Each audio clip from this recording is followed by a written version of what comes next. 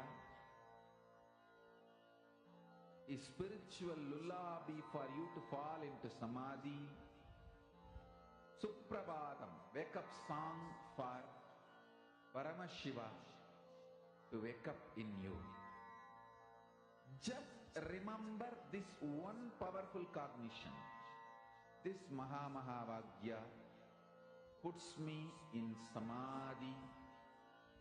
This is spiritual lullaby for samadhi, and Suprabhatam, wake up song for Paramashiva in me.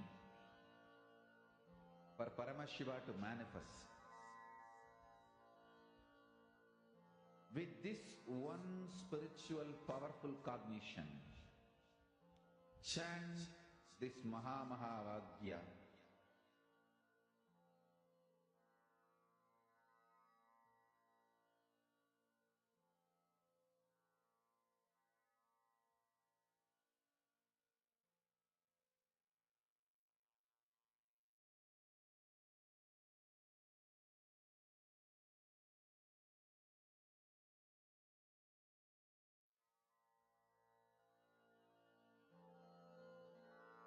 Mahamahavagya, spiritual lullaby for samadhi, and Suprabhatam, wake up call, wake up song for Paramashiva.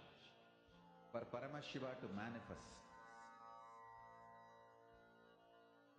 With this one spiritual powerful cognition, chant this Mahamahavagya. Om Nithyananda Paramashivoham. Om Nithyananda Paramashivoham. Om Nithyananda Paramashivoham. Om Nithyananda Paramashivoham. Om Nithyananda Paramashivoham. Om Nithyananda Paramashivoham. Om Nithyananda Paramashivoham. Om Nithyananda Paramashivoham. Om Nithyananda Paramashivoham.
Now, I request all the participants, every one of you, to post what each of you are seeing as the answer for this.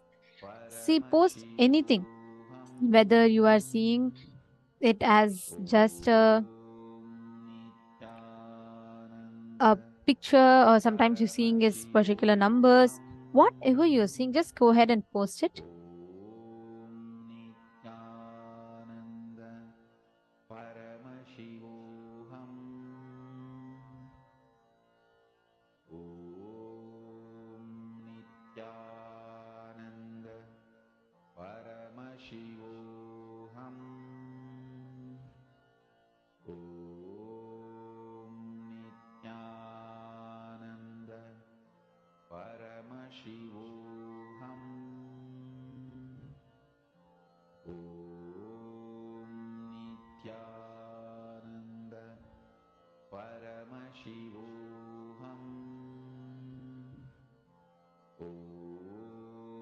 We request all the participants to post whatever you saw, and we will now be verifying the answer.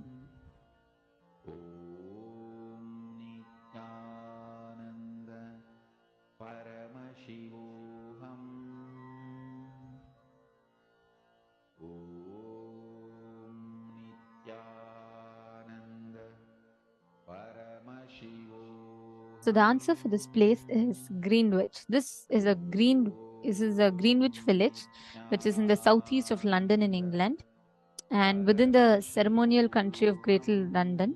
It is situated 5.5 miles, which is 8.9 kilometers east of the Charing Cross. Greenwich is notable for its maritime history and for giving its name to the Greenwich Meridian time, the longitude, the 0-degree longitude, and the GMT, the Greenwich Meridian time. So this is the Greenwich village. All of you can take a few minutes and verify your answers.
Nithyananda Paramashivoham.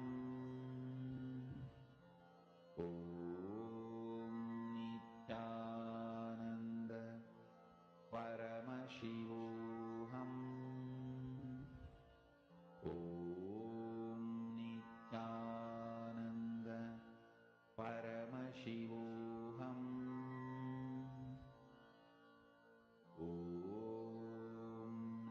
Nithyananda Paramashivoham. Nithyananda Paramashivoham.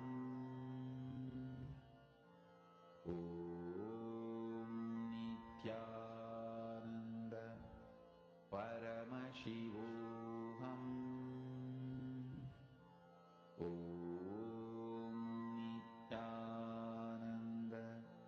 Nithyananda Paramashivoham.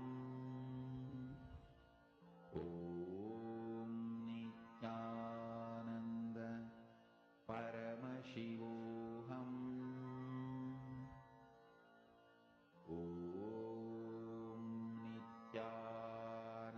Nithyananda Paramashivoham.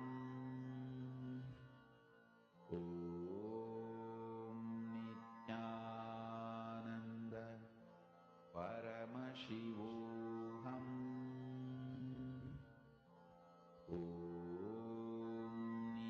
Nithyananda Paramashivoham. Nithyananda Paramashivoham. Nithyananda Paramashivoham.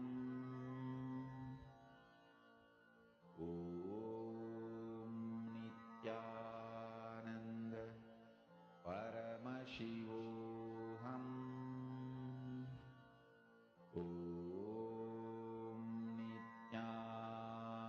Nithyananda Paramashivoham.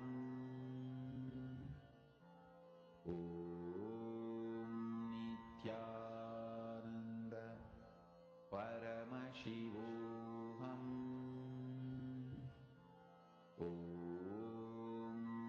Nithyananda Paramashivoham. Nithyananda Paramashivoham.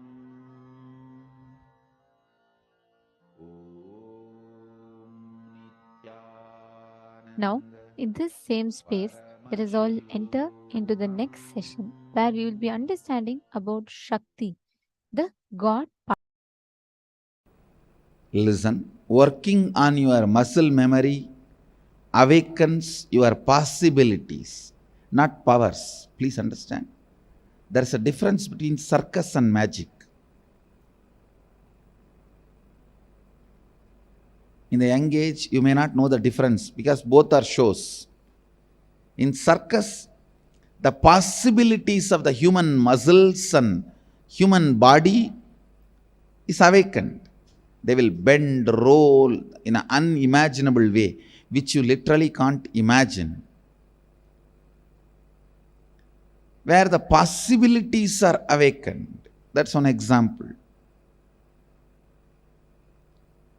See, even living with less food or no food, or ability to eat whatever you want and digest, all these are not powers, they are only possibilities. They are only possibilities, not powers. You need to know the difference.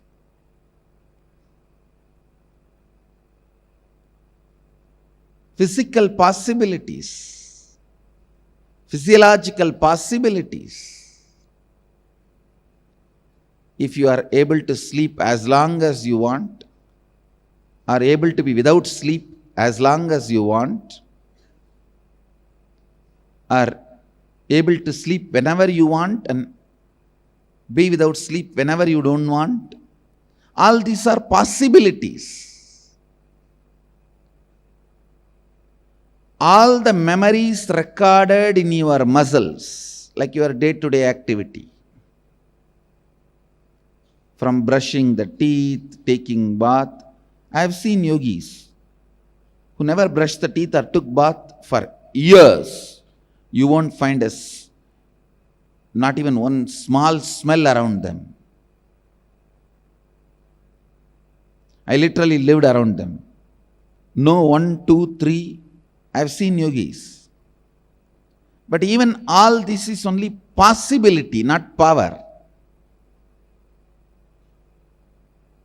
Understand? Anything which you can directly express it by your own practice, without the conscious intervention, without the need of the conscious energy entering into you, without the need of the enlightenment energy entering into you, is possibility. Whatever you do in the level of possibility, many circus people will be doing it. Guinness record holders will be doing it. That does not mean they become enlightened, or they become spiritually aware of themselves, or they have developed the spiritual cognition. No. They may not have, but it is not must. Understand? The spiritual possibilities need to be awakened. Spiritual possibilities need to be worked. Spiritual possibilities need to be strengthened. In the level of muscle memory, your ordinary possibilities are awakened. Same way, if you awaken the muscle memory and complete with all the unnecessary patterns and reprogram the way you want, you can jump unimaginable distance. You may be able to make your body heavy or light. All these are only possibilities.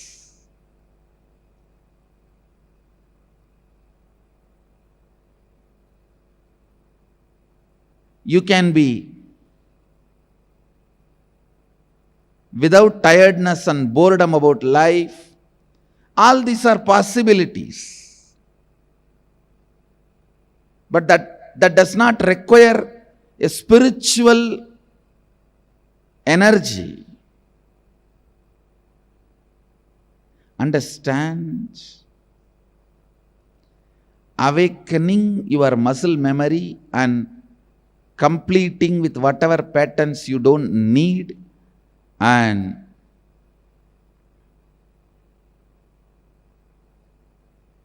reprogramming the way you want, awakens the multiple possibilities, because all your day-to-day activities get recorded in your muscle memory. All the knowledge, ideas, concepts required for you to run your day-to-day life gets recorded in your muscles. And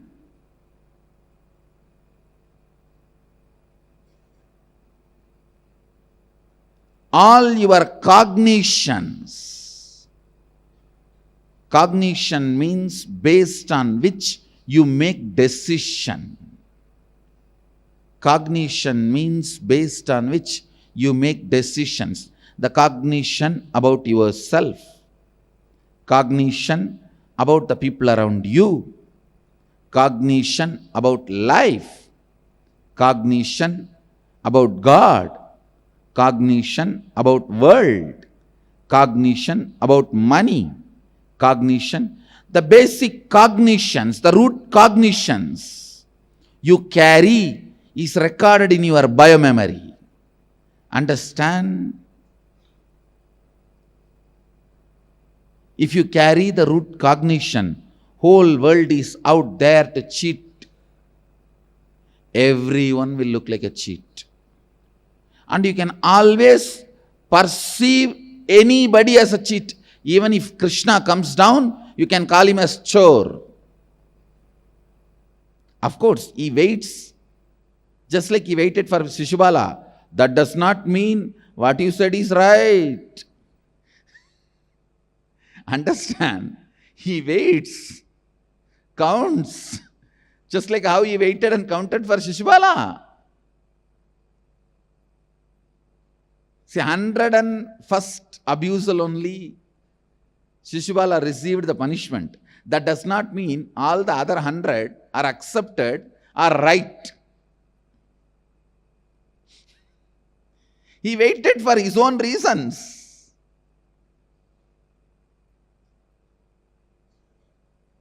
That does not mean Shishubala is successful. Shishubala is right.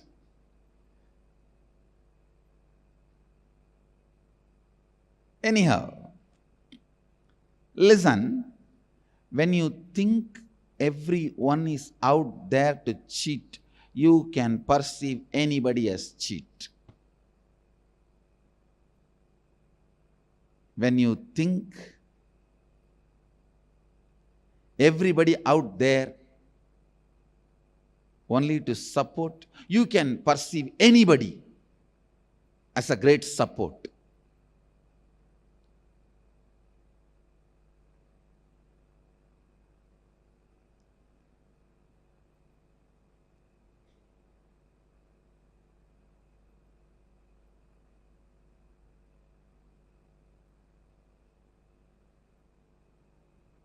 I tell you, the cognitions you carry,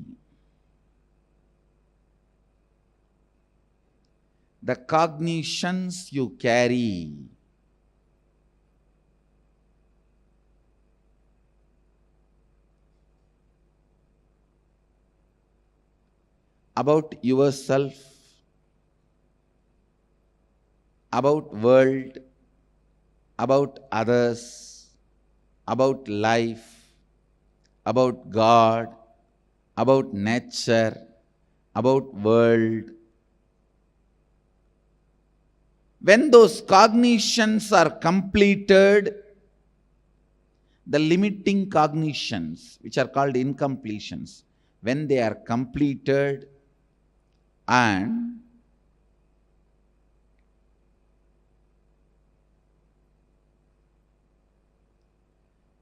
the powerful cognitions are awakened, that expresses powers. Understand?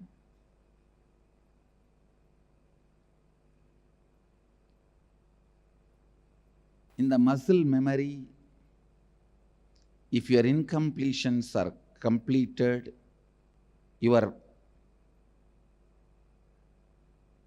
possibilities are awakened. In the biomemory, if your cognitions are completed, your powers are awakened. Understand, when your small inner image, the inner image which was built accidentally, is completed, right visions about you can be implanted. Please understand, always 99% of the time, your thought about your future will be just the fear of failure.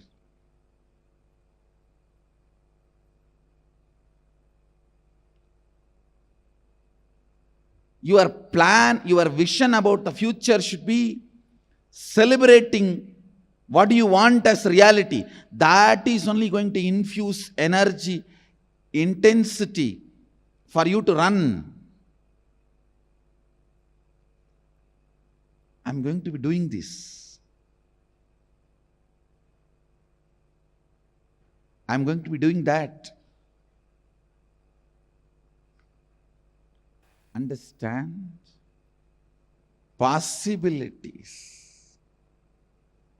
Possibilities are different, the powers are different.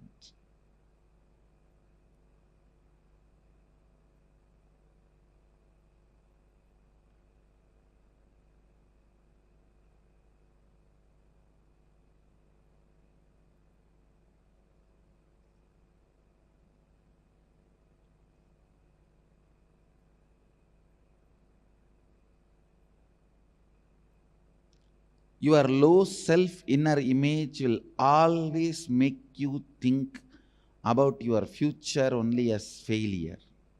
When you complete with your lower self inner image, you will start having a vision. Means you just know, I am living to make what I want into reality. Understand that. That only is going to inspire you, make you do what you want. That only is going to push you to make what you want as reality.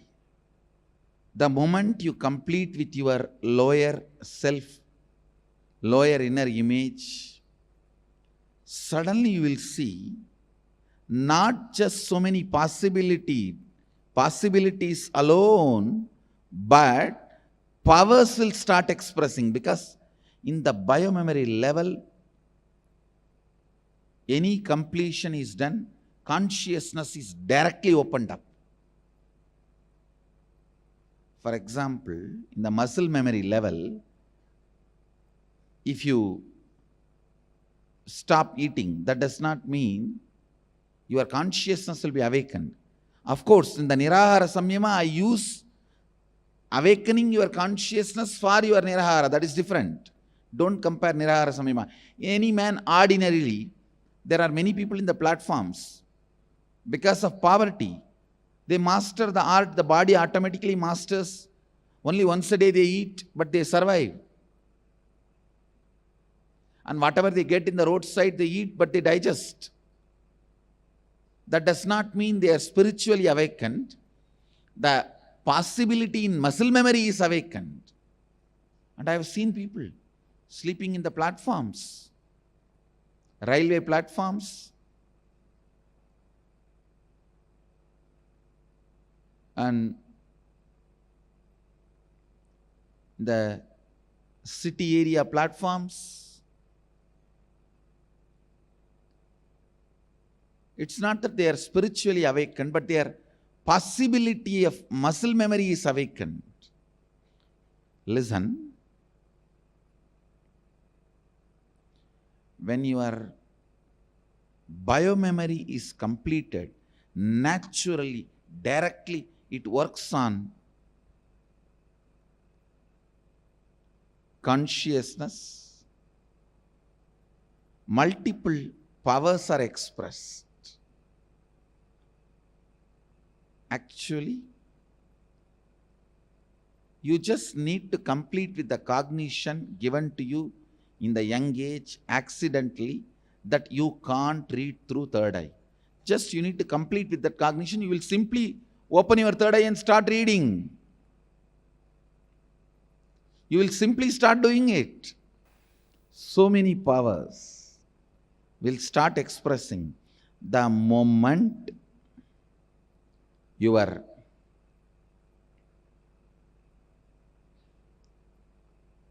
biomemory is awakened. The moment the biomemory is inspired, the moment the biomemory is vision is inspired. But even awakening your biomemory awakens only your possibilities. But awakening your bioenergy awakens the God particle in you.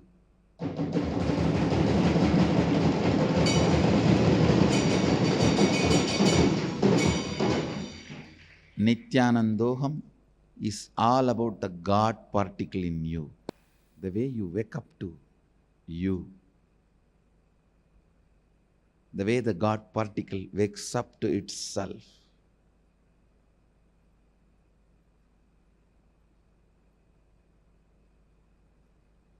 The way Sadashiva just remembers himself and his own existence. So it's just like you had a nightmare, you saw somebody chasing you, 10 tigers, 5 elephants, 2, 3 snakes, and you wake up and you remember this identity. Wow, you are not in danger, you are safe. That identity was false. The way you wake up and remember, exactly the same way. When you wake up, how you feel relieved, exactly the same way you will wake up to your God particle.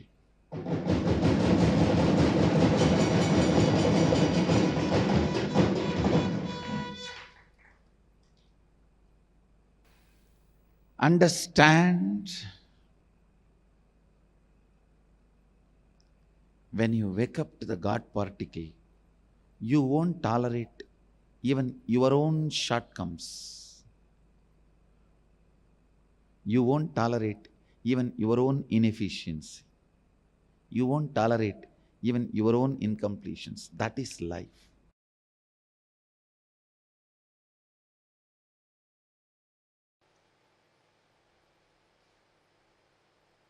The biggest problem with incomplete mind is whenever it develops wings, it tries to destroy the root, go against the root. That is why sometimes you even believe if you go against the root, that is what is developing wings. Just say no to your parents, you have grown up.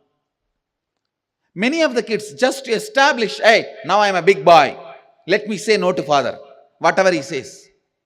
By the time you understand whatever your father says is right, you have a son who says whatever you say is wrong. By the time you have a father, by the time you understand whatever your father is saying is right, you have a son who says whatever you say is wrong. From my own experience, if I have to give the essence of whatever I learnt from Arunagiri Yogeshwara, the essence is this: the more your mind raises, the more you will see everything in the form of solution. You will see everything is properly moving as it is supposed to be. The questions, doubt, everything will disappear. When your mind is becoming smaller and smaller, you will have more and more stupid questions. You will have more and more confusions and complications. Even if the solution is given, you will not be able to imbibe it, incorporate it, make it as part of you. You will continue to suffer with the same question like a rat. Understand? If you are finding the same solution for the same problem few hundred times in your life, you have small mind. That's the definition. If you are finding the more and more zigzag puzzles falling in place, the paradoxes, more and more paradoxes are falling in place, more and more the paradoxes settling in place, then you are expanding, you are growing. The essence master key shared in this verse is Sohamasmi Yosavasau Purusha Sohamasmi Tejo Yatte Rubangalyanadamandatte Vashyami Yosavasau Purusha Sohamasmi. Even when I am relating with you, I am you.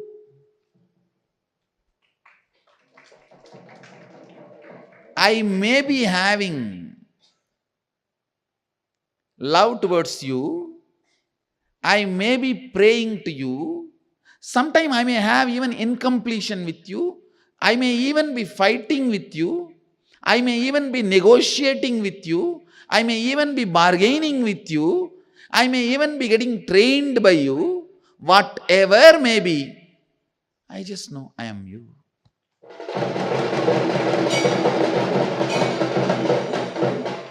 Sohamasmi.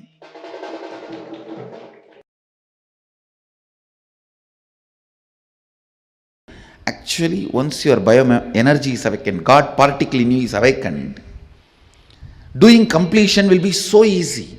Just by remembrance, completion will happen. Just by the decision I am completing, completion will happen. Completion will not be a spiritual practice, but it will be a spontaneous process. With awakened God particle, completion will become just a spontaneous decision.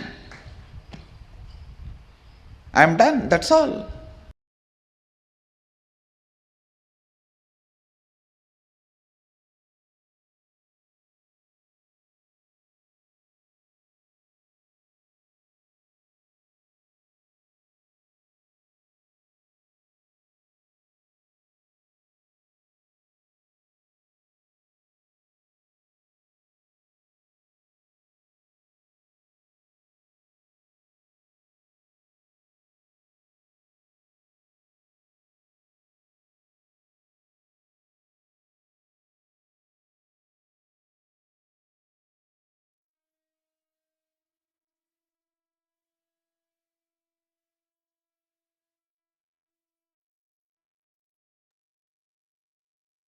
Shakti, the fundamental principle that governs the universe.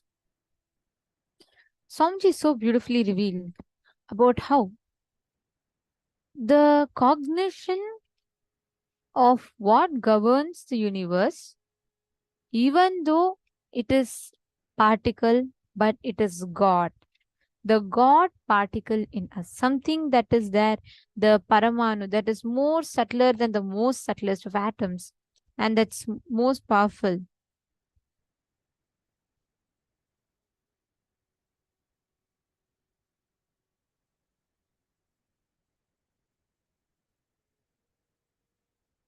What is God particle? The basic unit of the I, the fundamental unit of Jiva, the unit of dimension, space, the unit of God, Shakti. All the three are one and the same. The unit that you use to measure yourself, the I, the unit of the space, the unit of God, all of them are one and the same. Awakening your biomemory awakens only possibilities, but awakening your bioenergy awakens the God particle in you. Swamiji beautifully says, right? It might be particle, but it is God.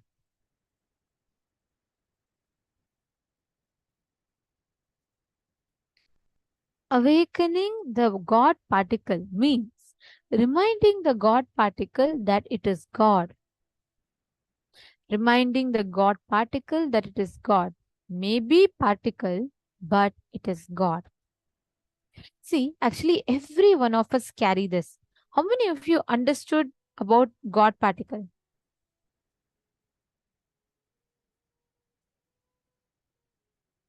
How many of you have understood about God particle? Can I request everyone to put in the chat?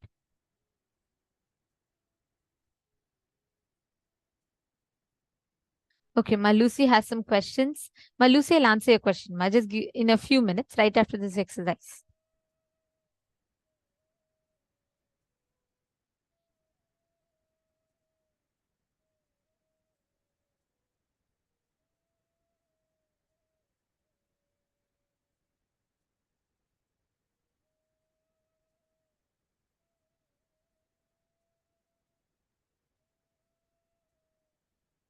Great. Wonderful. So many of you have posted. Now, this God particle, every one of us carry a God particle inside of us. Right now, we associate only ourselves as a particle. Means we just think, okay, I'm just another normal person. I'm a matter. But we forget that we are consciousness. We are God. The God particles that exist in us. It might be a particle, but it is God. All of us carry this God particle inside of us. Whether we understand or not, believe it or not, everything around me, including the worst conflicts and problems, life killings, even if it is life destroying problems, we are the source. Swamiji tells this is the exact psychology of the God particle. If you catch it, you will master it. Just one powerful cognition, a powerful decision and declaration that you are the source.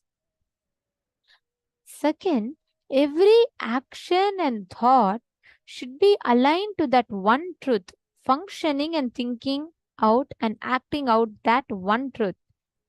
See, you are the source.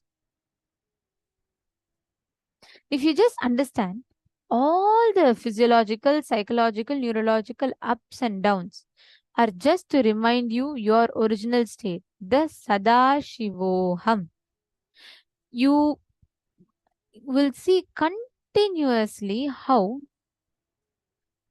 all the ups and downs that you carry inside of you,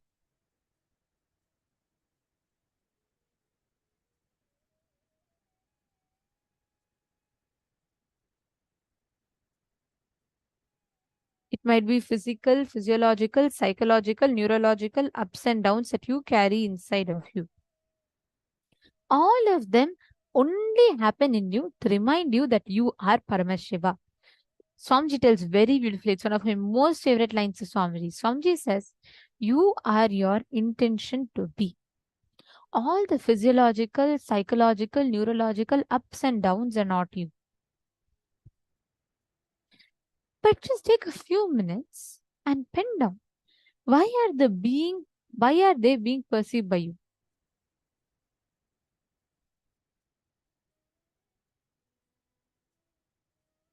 Pen down few of the ups and downs that you experience. Like for example, every few days once, you experience a lot of loneliness in you. You really go through a down. You go through a depression. And you don't know how to even overcome that. Pen down. Pen down all the ups and downs you go through in life. Take a few minutes. I request everyone to pen down some ups and downs. It can be anything. It can be in relationships, wealth, health, business, job, any aspect it can be. Just pen down.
all the physiological, psychological, neurological ups and downs that you go through, they are not you. You are just your intention to be. Swamiji had so beautifully revealed this was just this one cognition. Understanding just this one cognition will have such profound impact in our inner space. The way we experience, the kind of shift that we have, it'll be just so beautiful. Understanding this one shift in our inner space. Every one of you that are sitting here, consciously decide and declare you are not going to let any physiological, psychological, neurological ups or downs that you go through define you. You are just your intention to be. This God particle is a unit of Paramashiva. And when you awaken that God particle in you, right? It has such a beautiful effect in you that your whole identity literally is rewritten completely. It is completely changed. That is the power of the experience. It's the power of the whole space that Swamiji gives us. Understanding?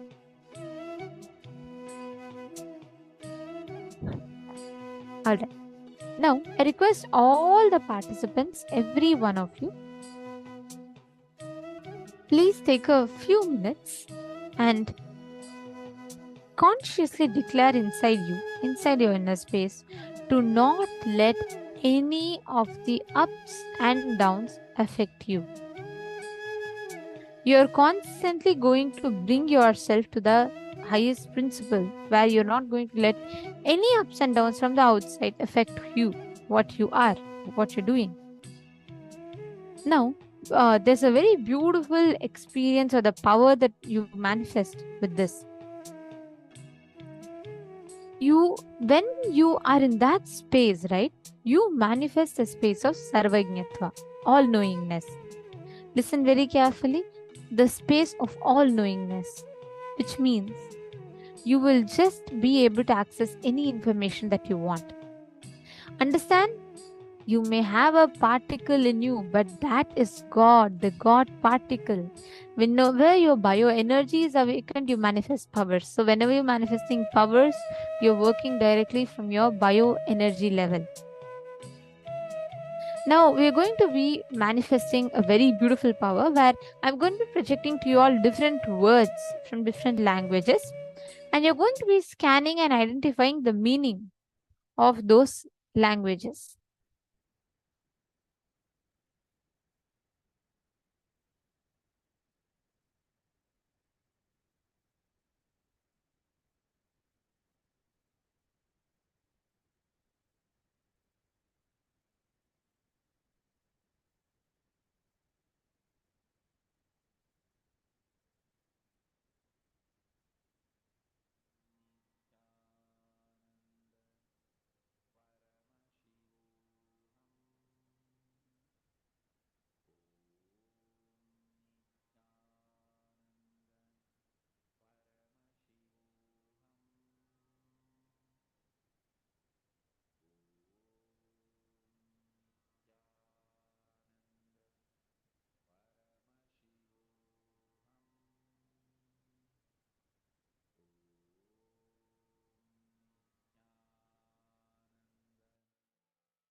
is coming to you, whatever you're able to see, start typing it. See, understand. Today's day is one of the sweetest days. Just today and tomorrow, it is literally you're learning about the most sweet, loving, ultimate relationship that your very consciousness can have. The guru-disciple relationship. Just connect with Swamiji.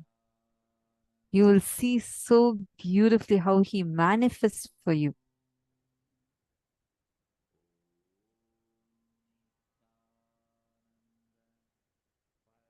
Masali Nyons is asking, I am Atma, the God particle. You need to discover your God particle by asking yourself this question.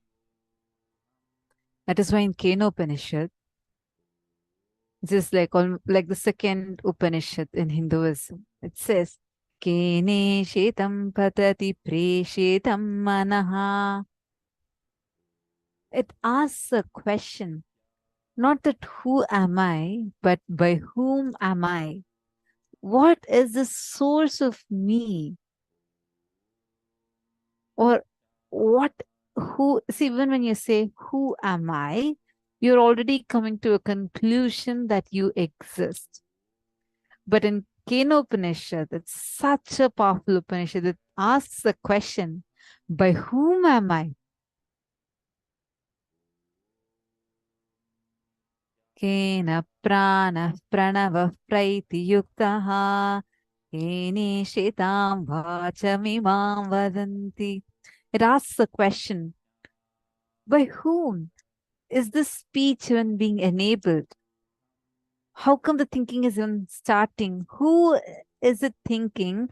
And by whom is this thinking even being operated? So use this chance. When you have this beautiful question, use it as a chance, as an opportunity to delve deeper inside of you. Ma Lucy has asked, can being granted a boon by Shukra, Asura Guru, lead to accumulation of bad karma or negative life consequence on the self or others, since he doesn't judge morally our prayers? Or is there a cap or delayed manifestation placed upon each one of us so that we do not go over the disbalancing the karma quota? OMG. This is literally how you can see in this one question the impact that society has had upon us, that we think, wait, is there a cap in this? How can something be so good? Too good to be true, but it is true because it's happening today and I'm going to experience it. So is there a cap? Is there a catch? Like some small fine print somewhere hidden? Or is there a disclaimer that I'm missing to notice? Malusi, don't worry. There is no disclaimer. There is none of those things. Understand one thing. Paramashiva gives. Shukracharya is a giver. He gives and gives. When Paramashiva is in the Ananda Spurana, when he's in that ultimate samadhi state, the semen energy of Paramashiva manifests as Shukracharya. Understand? He is the ultimate giver. He just gives. He just doesn't judge people. Literally, Swamiji. Really, if you see Swamiji, if you've lived around Swamiji, no matter what kind of a situation it would be, no matter how much of a mess or things you would have done, he will know your entire past, not just from this birth, from all the births together. He will not judge you, not give up on you. And see, there's this concept, right? Like you fail in the outer world. If you fail in something, let's say even 2 or 3 times, your manager is not going to trust you. I'm just giving in a very corporate environment. Even once you fail, you're sometimes even kicked out of the project. You're fired, and you're there to go looking for another job, or probably you're demoted. This exists in the human society. But at Swamiji, how many ever times people might fail, Swamiji has never given up. Never. Like, you would not understand the way Swamiji functions. You'd be like, God, like, why? Why? Is it like what question you're having right now? Like, is there a cap to this? Because you would see, he would not judge you, not give up on you, not hold even a slightest grudge against you. One of the once what happened, someone, a kid who joined Gurukul for a few days, and then she left Gurukul and she joined, like, she disconnected herself completely. And when that person, even though that person had just disconnected everything, we were thinking, okay, if she again wants to come back, why would she be allowed inside?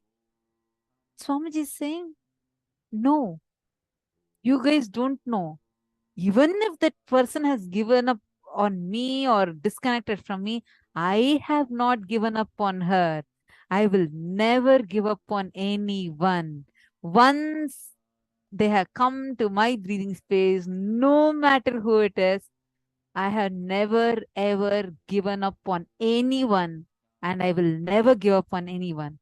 You're like, why, Swamiji? Like, someone has even left and gone, disconnected, and they have sometimes even, like, they're completely disconnected from you. Why Swamiji does not even give up on them? Swamiji said so beautifully. Swamiji said, you guys are only seeing this few years past, but I know how many births together this being has taken just to reach my feet. And I will not let this being to lose even in this birth also. I was like, when I heard this Swamiji actually told one more person, I was really in tears. What a being! What a being! If you just see, when you see Swamiji as just avatar, we take all these things for granted. When you start even observing these things, you just, every time I remember Swamiji again and again and again, we just fall in love with the way he is. What a being! He does not give up at any level. At any level, he just does not give up. There is no cap to this.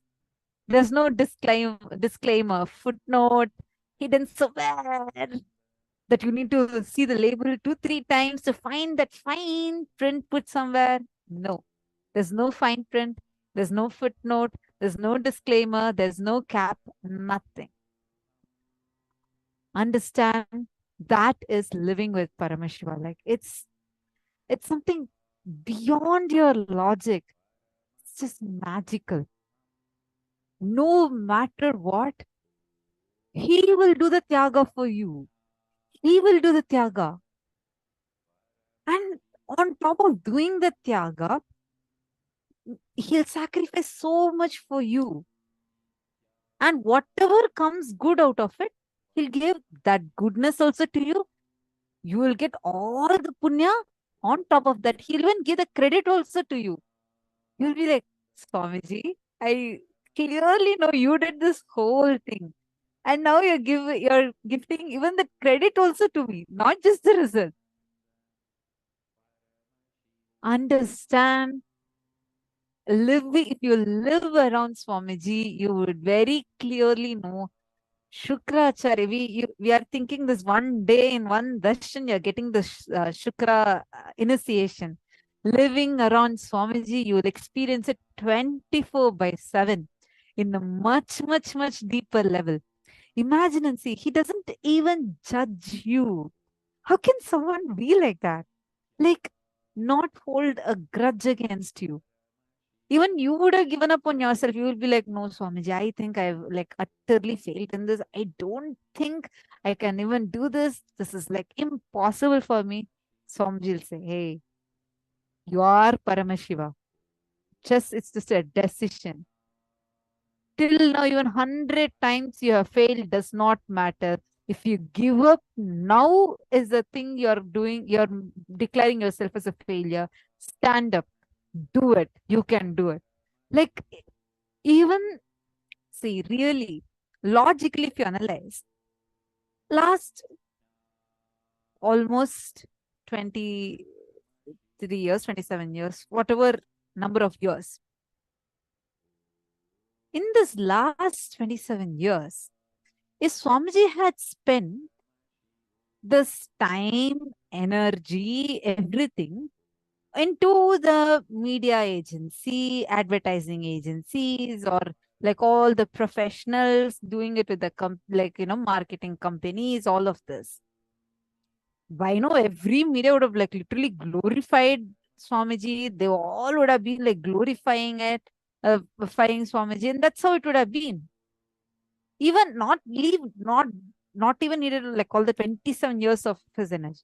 Even let's say even last 2-3 years, even that much small amount of energy, money, time, his life that he's pouring on each one of us. By now, it would have been like such a strong empire in the media. But Swamiji does not spend that on any of those. He does not bother even about his own brand, his identity, nothing. Even if the people, even if the disciples were sitting and doing are failing hundreds of times in the same project again and again and again, he still does not give up. Because Swamiji will say, I can give money to the other agencies or anything. They will do the work. But only those companies will get the enlightenment. I am here for enlightening you. You're not a number for me. You're a being for me. He just does not give up. Not just not give up. He does not even let a chance be missed for you, for your enlightenment to get missed. Even if you say, no, I can't do all of these, just leave this spirituality. This doesn't work for me. He'll still like, okay, I'll wait. I will still wait patiently without giving up on you. I will wait so that when you come back, again, I'll start from the scratch and enlighten you. This quality of Swamiji, something that everybody agrees, unshakable qualities. Swamiji does not give up on anyone. And most importantly, even before, see, Swamiji beautifully tells, even if you give up on you, I will not give up on you.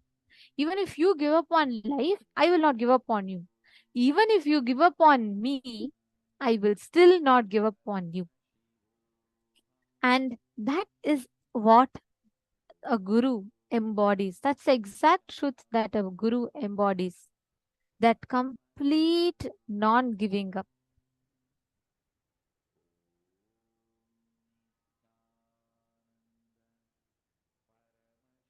Are you understanding, Lucy? See, just cognize this. So beautiful, Ma. Thank you so much for sharing. I truly appreciate your answer. I understand now. Amazing, Ma. What a grand blessing this is. Thank you, beloved Swamiji. Absolutely. That's actually, Ma Lucy, the way intensely you're sitting, I really suggest you don't even delay. Just jump up and take up sannyas. That would be the best for you. If you have a chance, just make the decision. You would enjoy. Now, how we are sitting and sharing. We are like just teeny tiny part of the huge number of people who are experiencing the same like what we are sharing. It is just life around Swamiji is like delicious.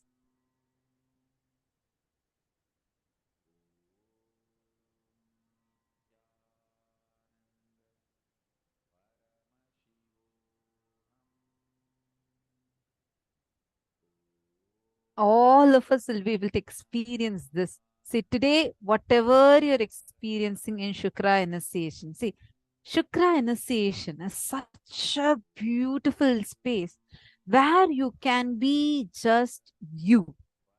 Understand, being yourself has become like a nightmare in the current society. You just can't be yourself, right? You, even if you don't want, you're forced to put a particular mask saying this is, you see, okay, at least for politeness. I was seeing videos someone had posted saying that how like it was in on the social media, someone had posted saying that how even if they are very depressed, everything, they need to put makeup on their face and draw a fake smile just so that they occur beautifully. I was like, oh my god, seriously? It's so difficult to even be you. Even if you're walking on the road without having to talk to people, you still need to wear a mask, like a mask of your identity. Understand, that is the way society is currently. But in Shukra Darshan, Swamiji gives all of us a great blessing to be unfiltered. Just be you. With a commitment to you, no matter what, you will not be judged. Even if you're asking the most morally, socially, really, really wrong boons, don't worry. Malusi, for addressing the very first part of your question, I just want to tell one thing to you. Do you think Paramashiva will bless you with something that will not be good for you? Never. He is the most compassionate, most compassionate. Whatever he gives is his Guru Prasada. Whatever he showers, even if you ask for something really bad, let's say it actually is going to cause a bad suffering for you, even if he blesses that, and simultaneously takes care of you. He will make what you want happen, and on the other side, he would also be protecting you. It's literally like even the worst thing, he'll just have you in his hug, protect you, and make sure whatever you want, you enjoy, you play with the delusion, but I'm still there protecting you. Just has simple integrity with Paramashiva Swamiji. That simple integrity with Swamiji is all that is needed.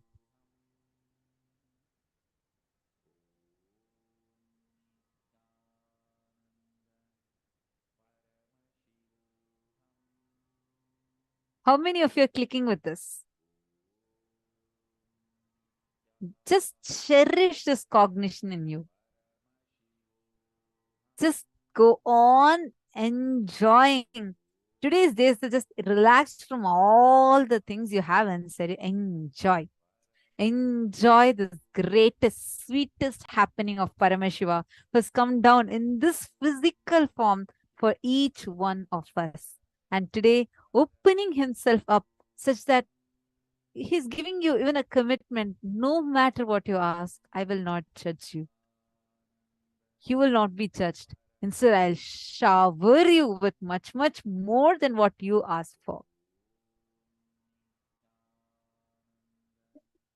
Guru Tattva. This exact principle, what a Guru embodies, this exact Satya is called Guru Tattva. Swamiji beautifully tells how Tyaga is Guru Tattva.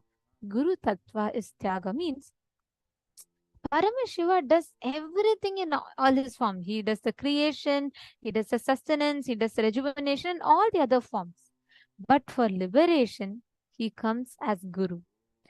For liberation, Paramashiva has to come in the embodied form as Guru. And only that can help, that can lead humanity to liberation. The principle, the tattva that Paramashiva represents as Guru is Tyaga. Tyaga is Guru Tattva and Guru Tattva is Tyaga. Swamiji has very beautifully spoken about this exact principle, actually, where Swamiji tells about the Tyaga. And Swamiji tells what is the exact thing that pushes Paramashiva to incarnate on planet Earth, and what exactly is the responsibility of Guru. Let us now listen to that revelation. The space which literally makes the Maya shiver and breaks, takes you from the perceptional reality to the real reality. That space is called Guru Tattva. Listen. Listen intensely.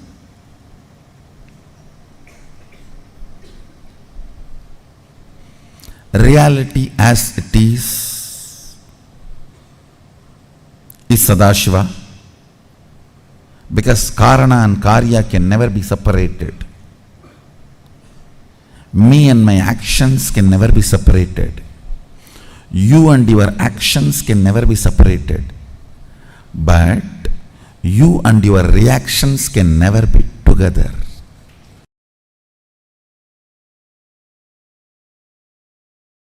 See, in Hindu tradition,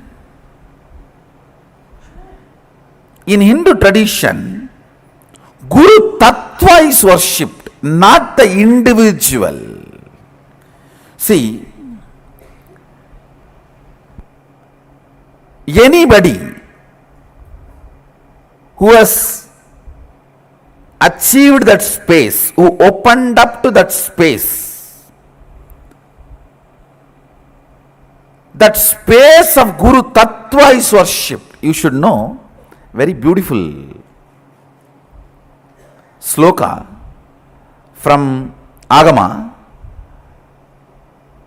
Once Devi and Mahadeva, Sadashiva and Adishakti, they both were sitting in Kailas.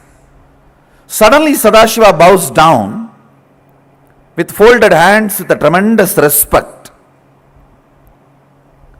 Devi asks, "You are the Brahmanda, you are the Bhuvananda, you are the Nayaka, Lord of the universe.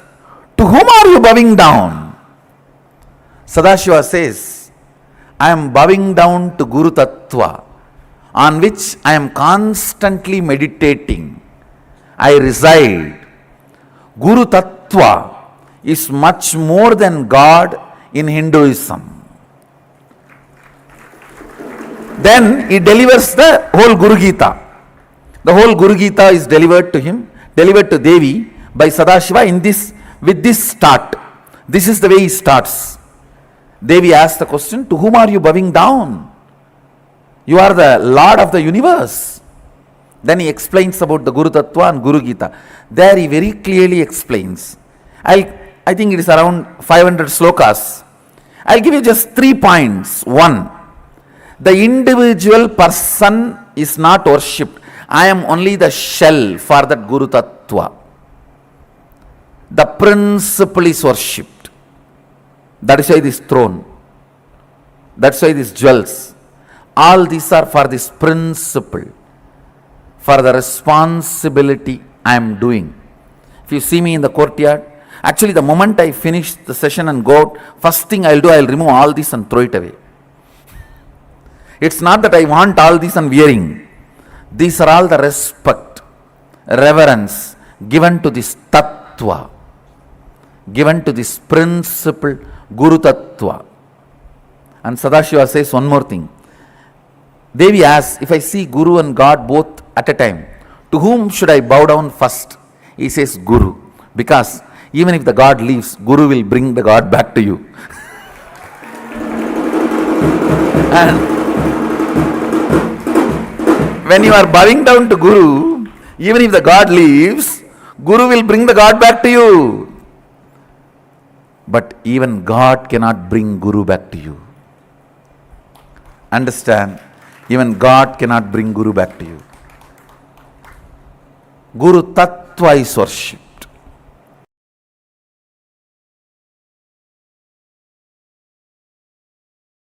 I'll start with one incident happened between me and Arunagiri Yogeshwara. Once, Arunagiri Yogeshwara, my guru, gave me an instruction. And then he asked, will you do it? I was shocked. Please understand. I used to use all my resistance, fighting, using all the bad words, everything with other gurus. Like Yogananda Puri, Vibhudananda Puri, Annamalai Swamigal, even with Ram Suratkumar little, but never ever resisted Arunagiri Yogeshwara. It was such pure, intense, passionate, loving, beautiful relationship.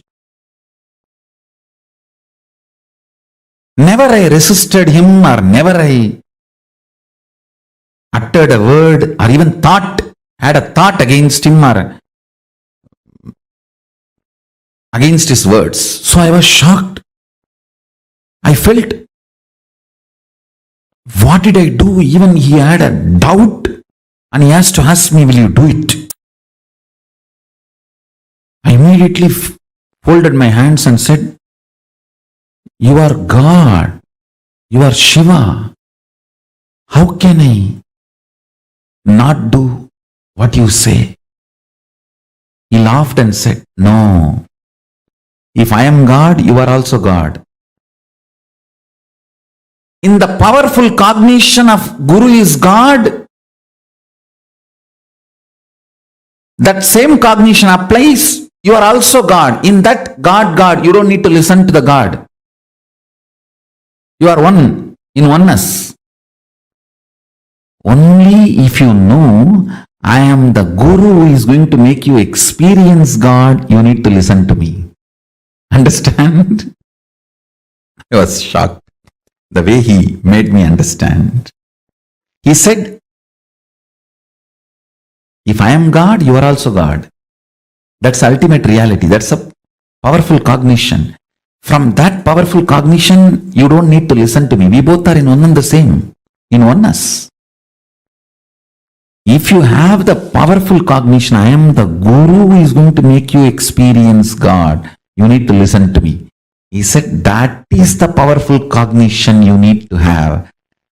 With that powerful cognition, Guru is God, you may not need to listen because you are also God. The most powerful cognition is God is Guru, not Guru is God. Understand? God is Guru to make you realize you are God. Only then you need to listen to him. Only then you will achieve enlightenment.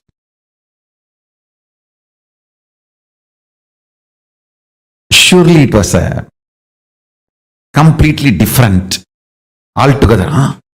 Yes. Yes.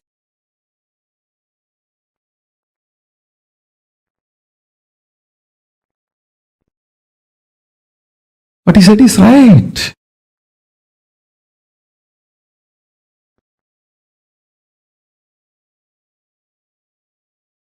Not that God is Guru, Guru is God. The cognition I was having is Guru is God. But he shifted it to God is Guru. Listen carefully. Guru Tattva makes you realize real God. Till then, you will not even have the right cognition about God. See, all the incarnations of Vishnu gives a breakthrough in DNA level. Like your DNA's natural selection process is pushed to the next level. Like amoeba takes a jump and becomes a fish. Fish takes a jump and moves to tortoise. Tortoise takes a jump and moves to pig. Pig takes a jump and moves to animal man. This big pushes the natural selection process is given a breakthrough by Vishnu's incarnation. Conscious decision process is given breakthrough by Shiva's incarnations. Understand? Great incarnations of Mahadeva, like Kalabhairava, Veerabhadra, Munishwara, Durvasa, all those beings give great conscious breakthroughs.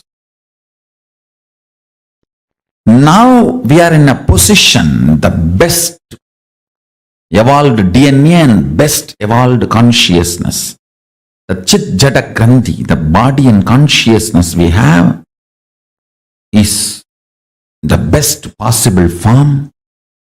We need to have the next breakthrough, the ultimate breakthrough. That is the purpose of my happening. Understand? Vishnu's incarnation gives breakthrough in the DNA. Shiva's incarnation gives breakthrough in consciousness. Guru gives breakthrough in both. When Paramashiva happens as a Guru, he gives a breakthrough in both levels.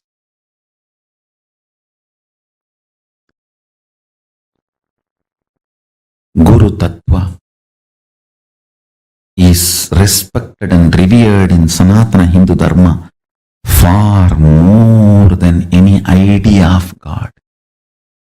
The highest idea of God is given the seat of third eye, but Sahasrara, the crown center, is given to Guru Tattva. In Sanatana Hindu Dharma, the highest God you can experience is given third eye, means Anya Chakra. But the Guru Tattva is given Sahasrara.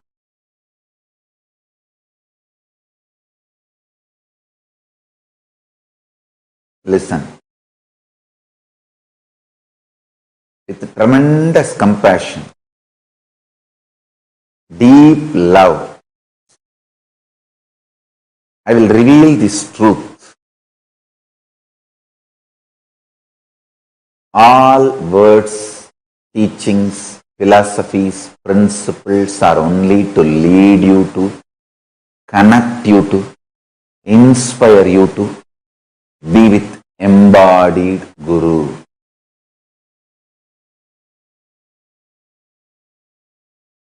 Once you find the embodied Guru, Guru Vak is your Shastra, Guru Vak is your scripture, Guru Vak is your principle, Guru Vak is your philosophy, Guru Vak is your Veda Vak. Understand?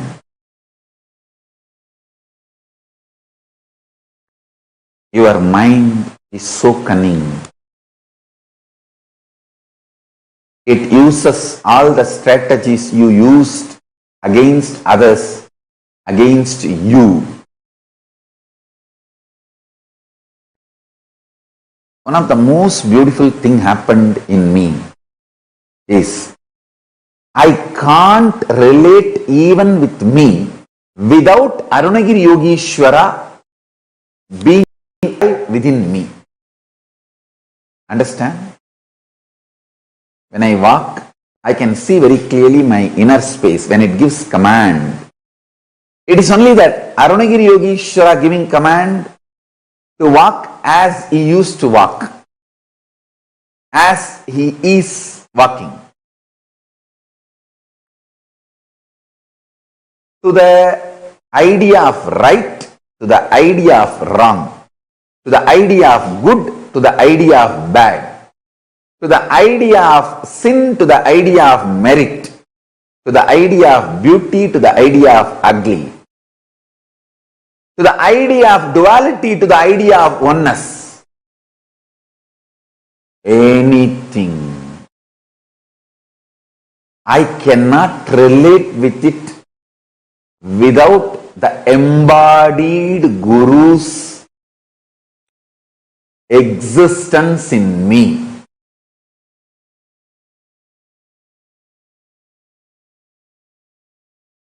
It is just embodied Guru's existence made my mind irrelevant to my existence.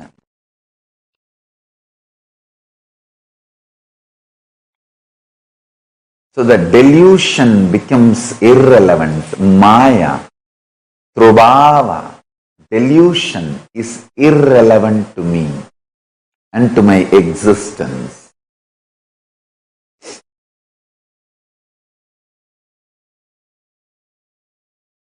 My Atma Tattva is fully Guru Tattva, embodied Guru, ensures your consciousness manifests Paramashiva, ultimate. There's a beautiful line by Ramana Maharshi. O Arunachala, when these five senses enter into my conscious principle as robbers, were you not there? Inside. How did you allow? Why did you allow? Understand? Understand the meaning of this whole thing. A guru-less seeker will not even know when the delusion starts. Embodied Guru protects you and makes you manifest Paramashivatva completely. That protection only, due to your delusion, you start feeling as suffocation. I tell you, this angry young man concept which you have with your parents, the teenage kids tantrum, the tantrum you throw when you are 14 with your parents, thinking their protection is suffocation, misinterpreting their protection as suffocation, and the tantrum you throw, you continue the same even when you are 40 with your Guru.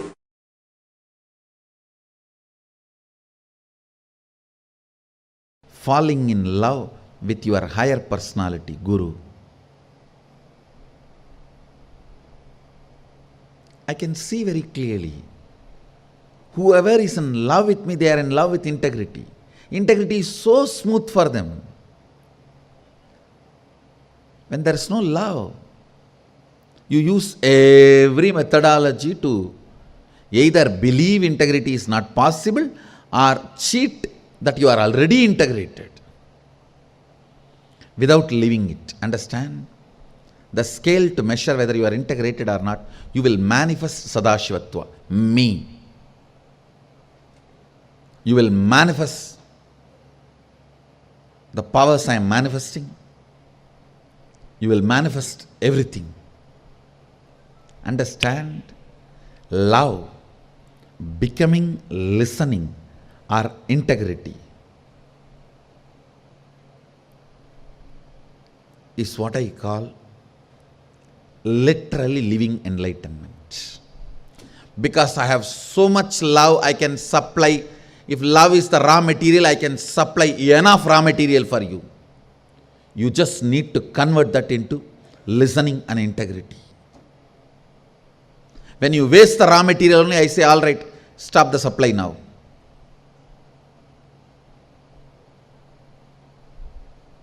If you convert my love into listening and integrity, I'll give you unending supply because I'm ocean. When I fell in love with Arunagiri Yogeshwara, the first thing happened is integrity to him. Means the space of listening. space of listening and integrity is one and the same. I decided to listen to him with my whole being.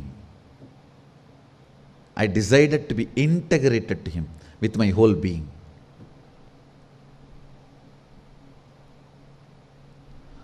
Falling in love can either make you decide to possess and squeeze and suck and exploit him,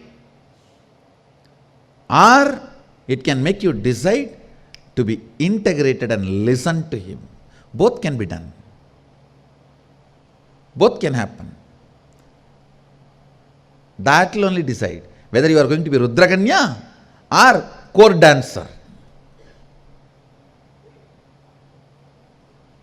Whether you are going to be a chaste woman or a prostitute.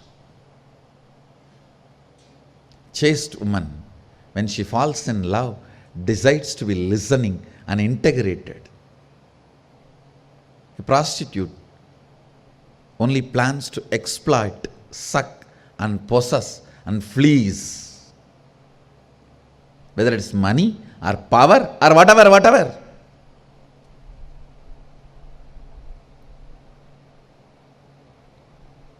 Same thing for man and woman both. It is not gender based, it's gender neutral. A real disciple, man, when he falls in love, he decides to listen and integrate it. Or he plans cunningly how to keep everything under the control and have my share of power, everything in my hand.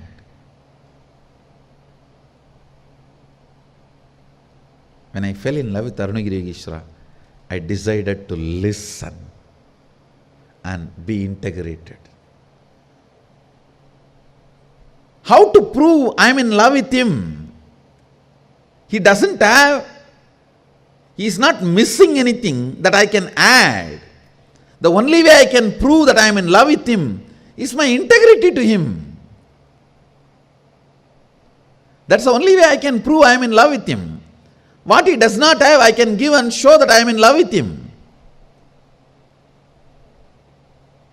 He brings 9 planets and puts it in front of me and he is teaching. I asked him, what are you doing? If people look up, sun will not be there. He said, don't worry, till you finish your session, class, படிடா, நீ படிக்கிற வரைக்கும் எவனும் மேலே பார்க்க மாட்டான்டா. Means learn, till you finish learning, nobody will look up, look here. Why are you bothered about all that? A being who can bring the planets and teach me astrology,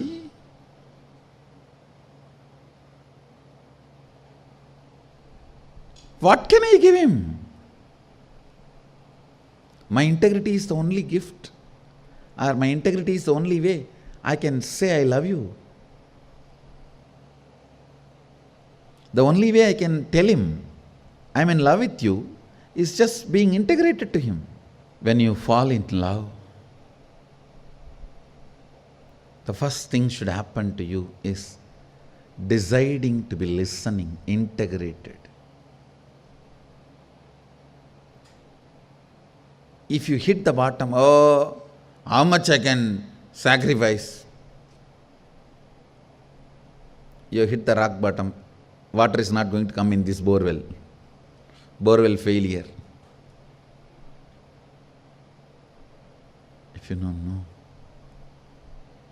integrity is the only way I can tell him I am in love with him. Then you are Ganga. You are Ganga. You are Ganga.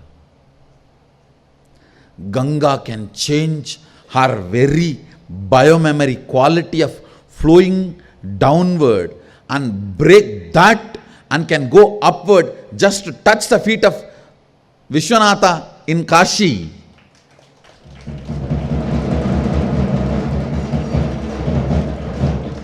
Taking Uttaravagini means taking a turn towards north. She is just showing, I am in love with you and ready to lose my very quality of flowing downward.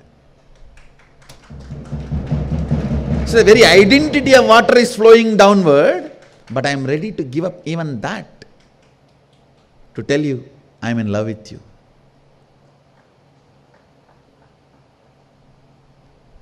That is the integrity.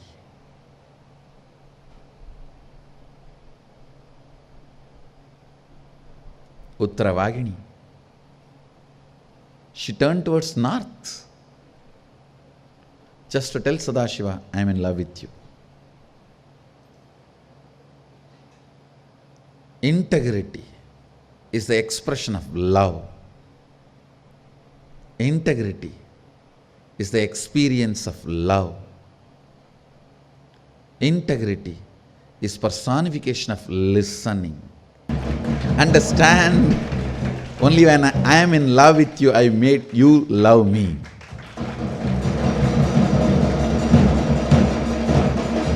The biggest gift you can receive from the Master is Guru Bhakti.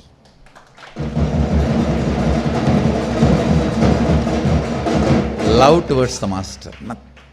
Everything else can just follow you. If you just pick up that one gift, Guru Bhakti. When I know the love is coming out as integrity, I will only empower the supply chain with more and more love, with more and more joy. Because I know now, it's only becoming integrity, it's only becoming listening, it's only becoming enlightenment. Come on, give more, supply more. Sanctioned, approved. If it comes out as arrogance, possessiveness, abusing, becoming power center, all that stupidity, then all right, why to destroy that fellow? Stop the supply chain, divert it. This is the secret of my love. Use it for listening and integrity, you will be showered. Abuse it for anything. Not only the supply chain will be stopped, whatever was given also will be taken away. So even the past will become a faded memory. It will no more be part of your cognition. It will be remote memory. After all, past, present, future is in my hand.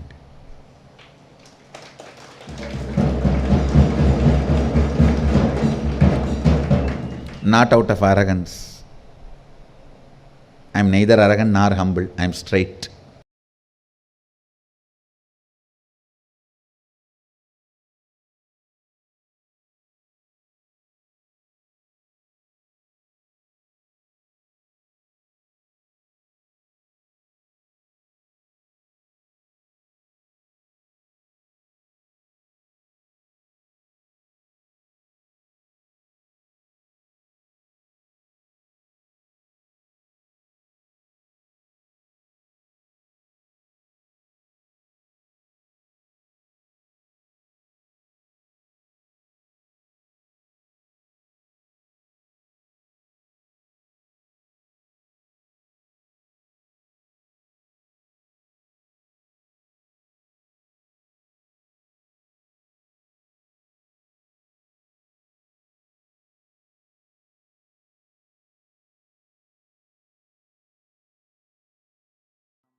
The one verse that Swamiji said, when God and Guru both come in front, whom will you bow down first to?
Yaga is a Guru Tattva.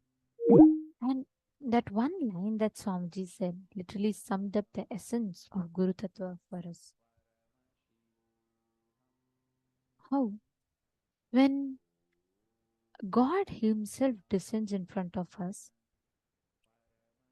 how do we receive Him?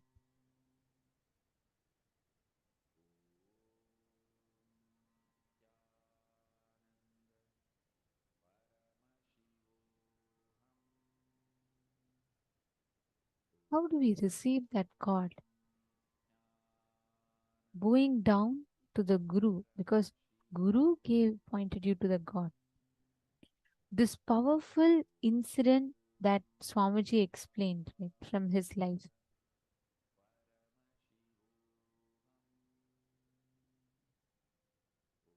That one principle, understanding that one principle gives us the essence of a guru-disciple relationship.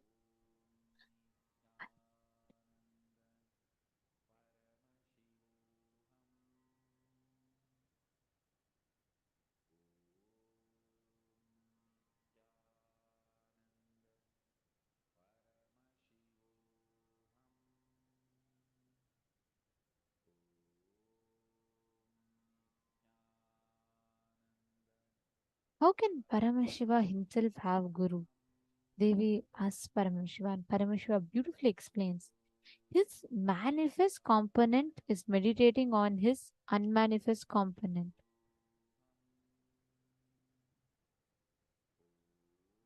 His manifest component is meditating on his unmanifest component. The manifest component of God is Guru. The unmanifest component of Guru is God.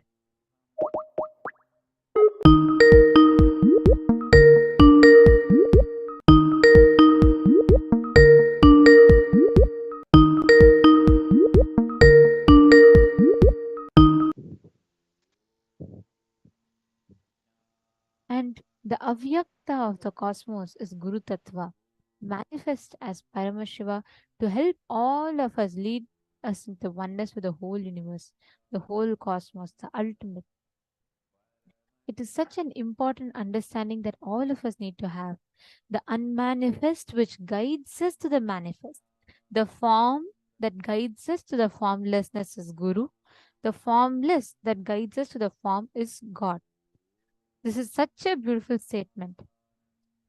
Just meditating on that avyakta component, the unmanifest component, which is God, manifesting into the manifest component is Guru. This literally is the essence of how a Guru comes down and how he leads all of us to that ultimate. There's a very powerful meditation that Swamiji has given from the Shiva Sutras, which will help us understand this exact experience for us to have, which will help us experience this exact same truth, Satya. We are going to be, all of us are going to be entering into that exact meditation process now. And I request all the participants to sincerely sit and do this exact beautiful meditation that Swamiji has revealed. Please sit straight. And this is a very, very beautiful meditation process. And I request all the participants to enjoy doing this process.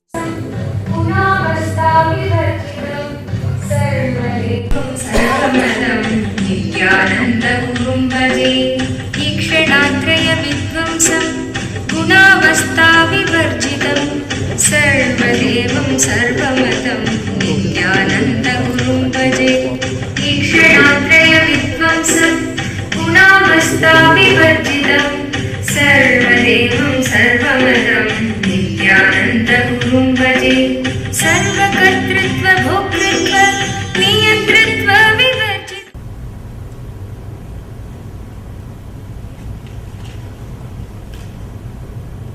Before entering into the sutra, just few understandings, few words about the scripture, Shiva Sutra. This book is not even just a manual for enlightenment. It is a manual to create spiritual traditions.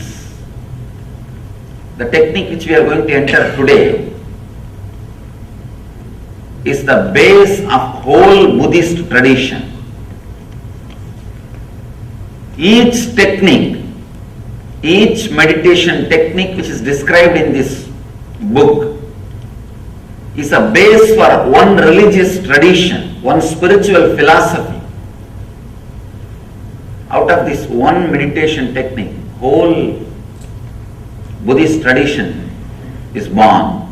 Fortunately, this book is older. That is why we are able to say from this book it started.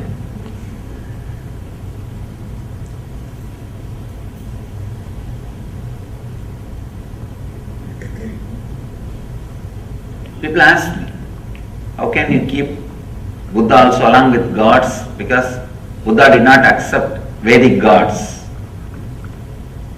If you read deeply, Buddha never said there is no God or God does not exist. Whenever he was asked the question, he just avoided, just not to waste the time. Because whenever you say yes or no, you have enough arguments. People come and ask me, Swami, is there God? Atheism with a decent, cultured, responsible is straight path to enlightenment. There are many masters who led people to enlightenment through atheism. Very rational, logical, responsible. There are many masters who never accepted God but led people towards godliness. People ask me, is there God? I tell them God is not the thing to argue by saying yes or no. The moment I say yes, I'll have 1,000 more questions. The moment I say no, again 1,000 more questions. Both are not going to help you. Neither yes nor no is going to help you. Just give a technique through which he will realize. He himself will achieve the truth. Buddha did the same job. He never said yes, never said no. He just gave the method. He just gave the technique and led people to achieve the enlightenment, achieve the truth.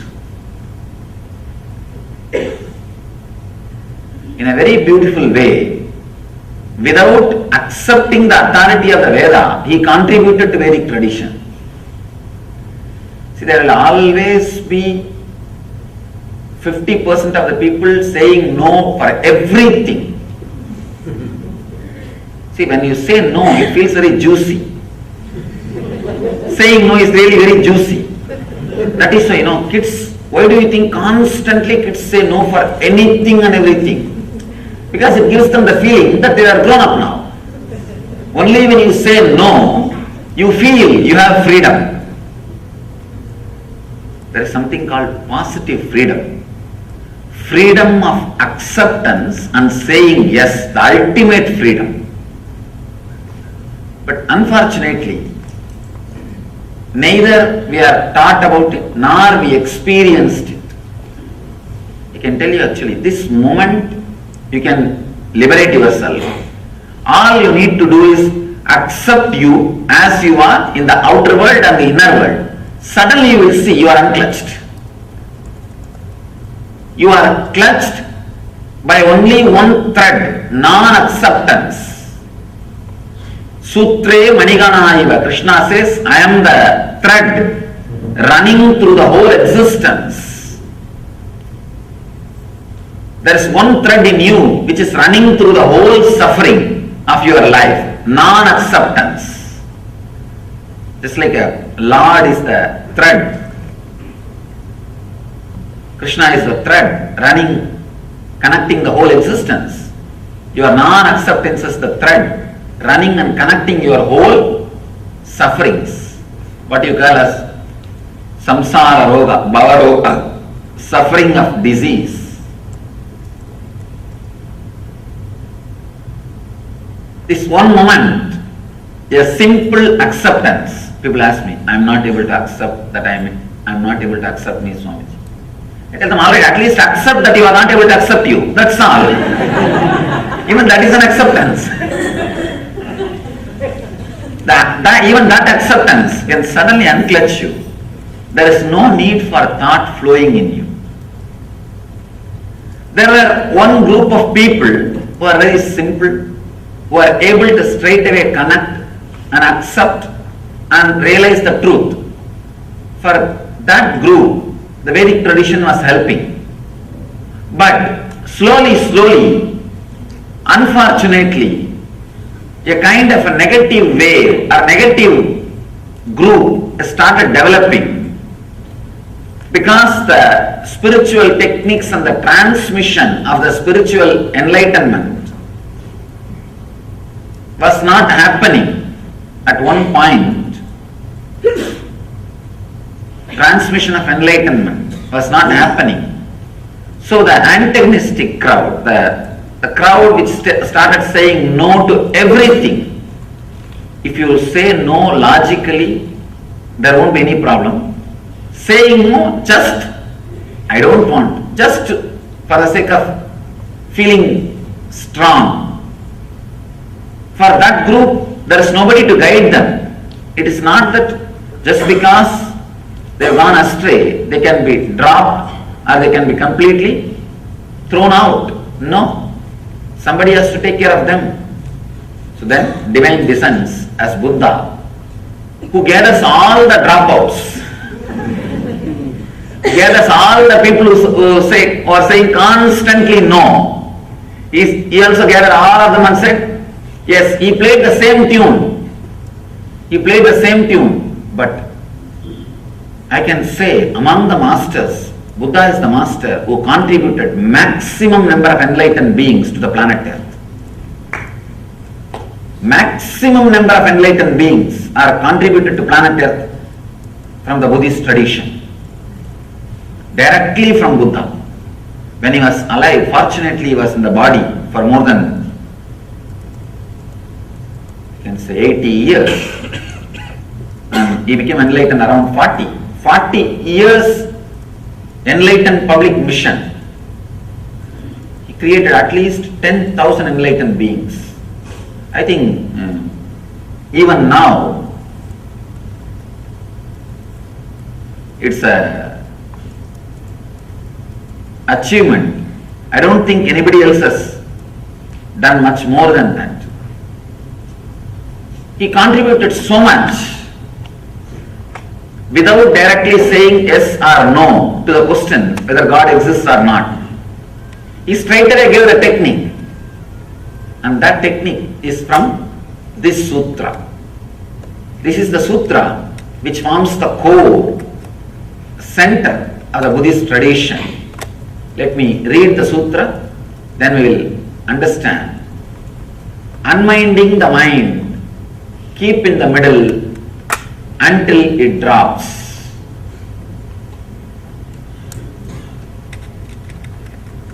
A very big problem with Shiva Sutras is it is too simple. It is too simple. Only an integrated person will be able to use these techniques. These are like a fire. Only a person who is ready will straightaway explode by the touch of the fire, by the touch of the Shiva Sutra. There is a beautiful Upanishad story. One disciple goes to the master and asks, Master, give me enlightenment.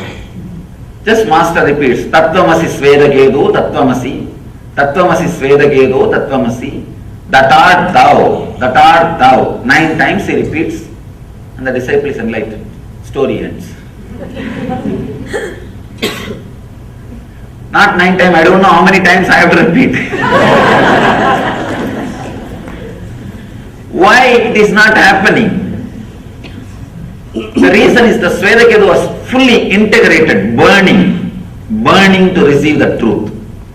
That's a beautiful example Ramakrishna gives. The mother pearl will be waiting for the rainwater. The mother pearl makes the pearl with the rainwater. When the rainwater falls, he just carries the rainwater into his womb and goes down into the ocean. And whatever process he does on the rainwater only becomes a pearl. So just like mother pearl waiting with a wide open mouth on the ocean above the water, she will be just waiting for the rainwater. She cannot take the salt water and make pearl. She needs pure rainwater. The moment one drop rainwater falls on the pearl, mother pearl, immediately she will go into the ocean, deepest layer, and she will start doing the process. She will come out with the pearl.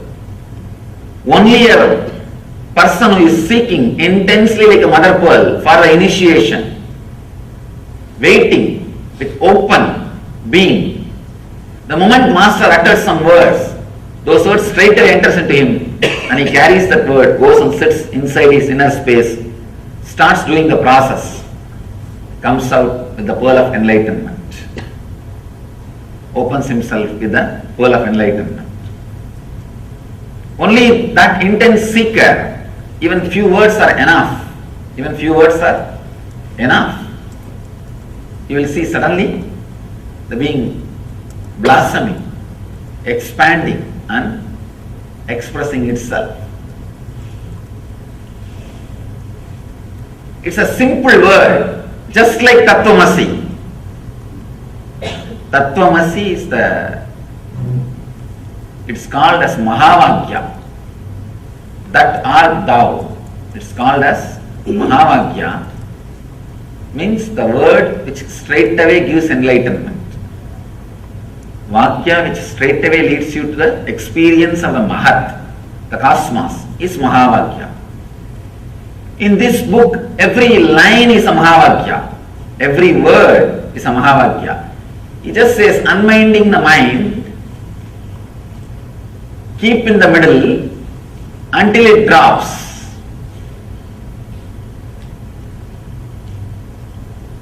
Buddha calls it as a Madhyapanta, middle path.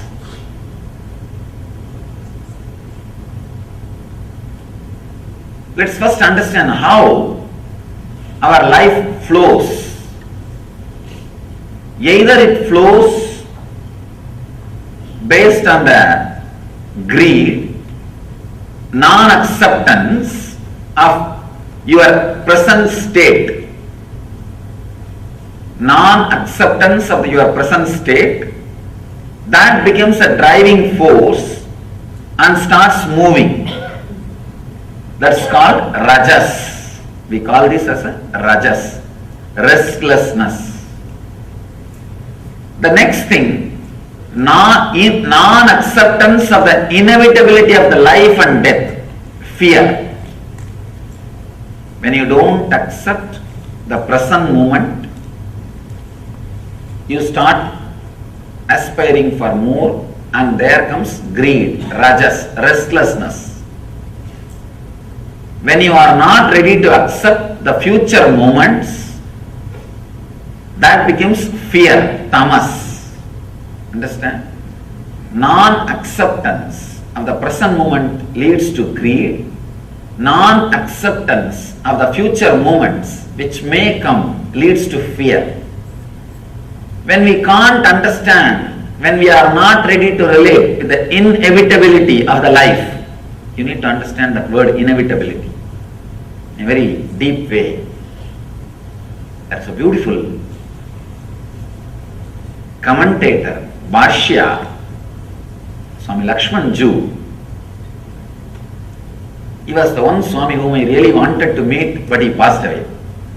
Just to meet him, I walked more than 9 months, but by the time I reached the place, I heard the news he passed away.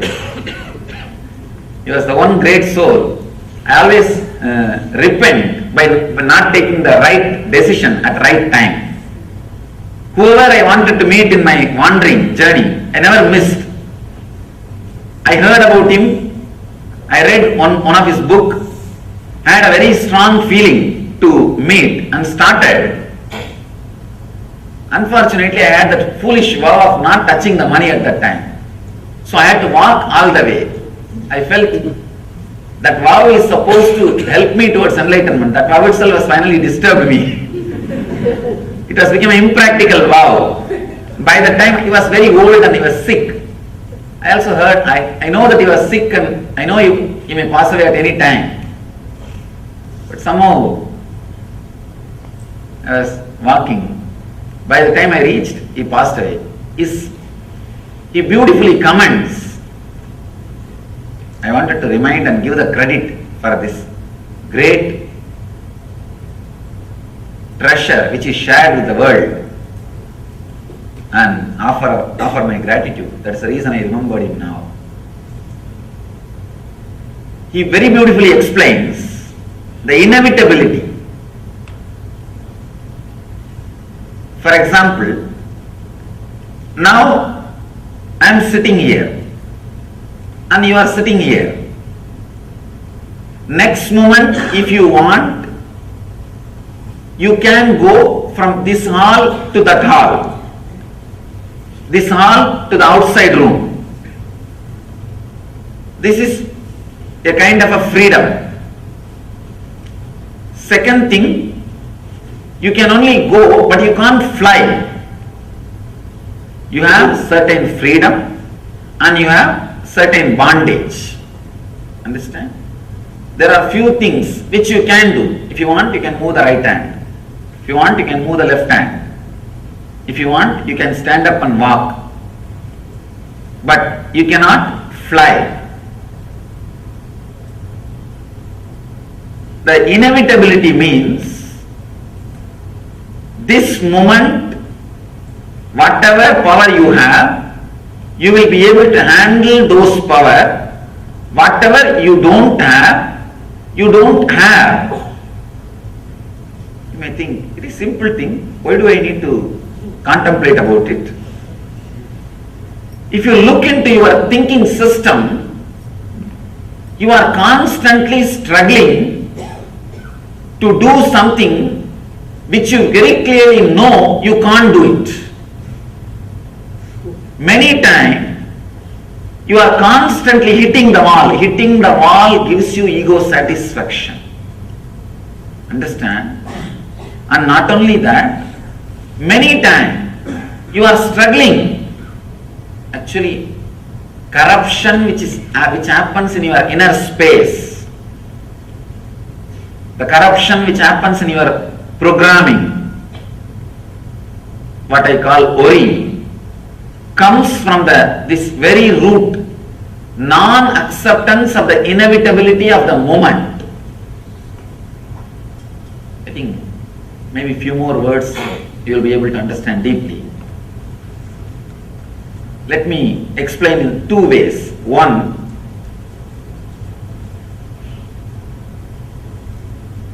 now, next moment if you want, you can go out or you can stand or you can be here. But this moment you are already here. So this moment, what is inevitable. It is there. You can't avoid.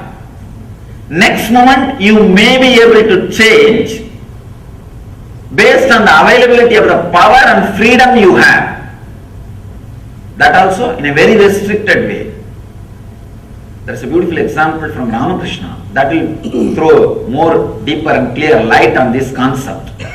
Actually, this inevitability concept, this truth, can straightaway lead to psychological revolution in you. That is why it's very subtle, very subtle.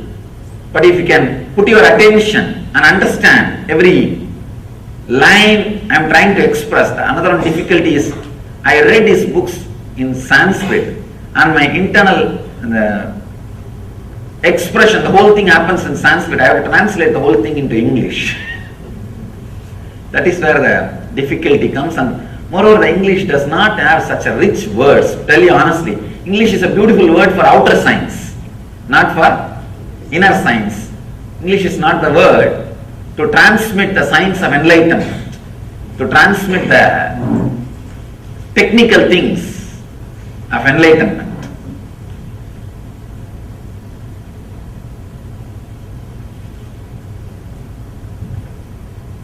Somebody asked Ramakrishna, is everything in the life is a fate or individual freedom? Do we have individual freedom or everything is predestined? Ramakrishna says beautifully, if a cow is tied on a wall or a pole, 5 feet rope is there.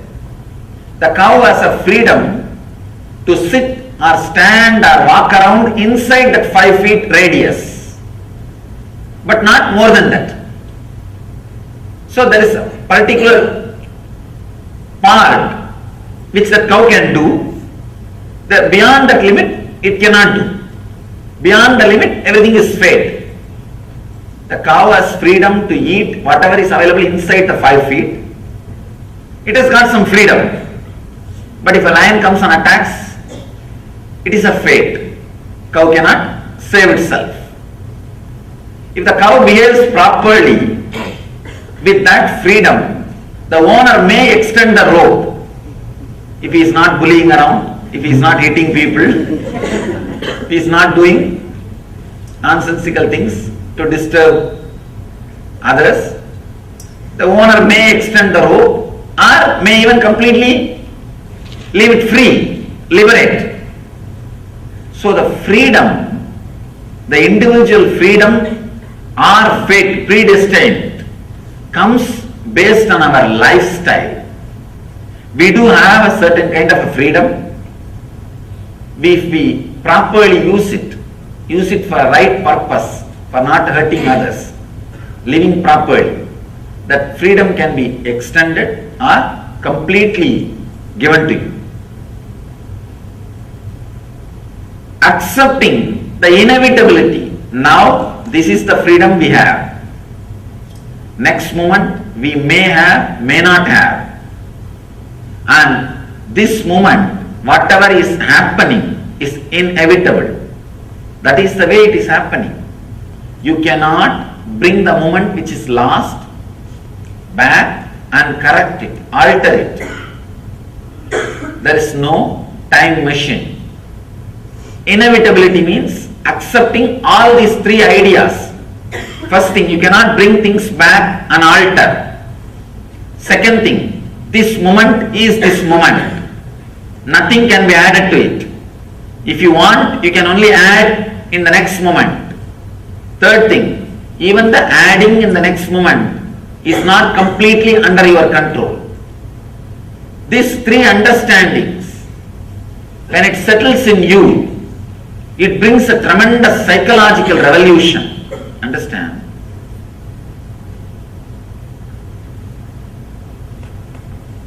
The basic thing needed for enlightenment is psychological revolution. Clarity about the self, world and God. Jiva, Jagat, Ishvara. Jiva is the self. How you think, how you are driven, what is your inspiration, what makes you run in your life, what makes you move in your life, why you think, how you think. This understanding is Jiva. Then Jagat, how the clarity which happened in me or the desires and fears I feel in me, how I am going to connect it with the world. If I have some desires, how am I going to get it from the world? If I have some fears, how am I going to avoid it? Avoid those things being forced upon me by the world. That relationship is Jagat. Ishvara means the source for both. The source for individual self and the world is the Ishvara. Achieving that source, all these three is what is called enlightenment. First, having clear understanding about Jiva. Why you think, how you think. This clarity will give you the experience about Jiva. Then, how to connect with the world through your fear or through your greed. Achieving what you want to achieve or keeping away from what you don't want. This is the realization about the Ish Jagat, world. The third, Ishvara, which is the source of these two, experiencing it. Actually, it's a very subtle truth, but very strong truth. Just by understanding, it can liberate you. Just a simple understanding, it can solve so many problems, so many things. The click will straight away happen just by understanding. This sutra is the Nitya Sutra. Nitya Sutra means you need to practice it eternally. Actually, anything which you need to practice eternally, you don't need to practice. All you need to do is it should become part of you. It should be internalized. Anything you need to practice in particular time only, you need to put your effort and practice. Anything which is Nitya Sadhana, the eternal practice, you don't have to do anything. Understand and internalize it. Very internalizing your thinking structure, your way of behaving, the whole thing will be totally transformed. Acceptance of the inevitability of every moment happening in your life. This moment you are sitting over. Next moment, if you want, you can stand, but you cannot fly. These three statements, if it is internalized,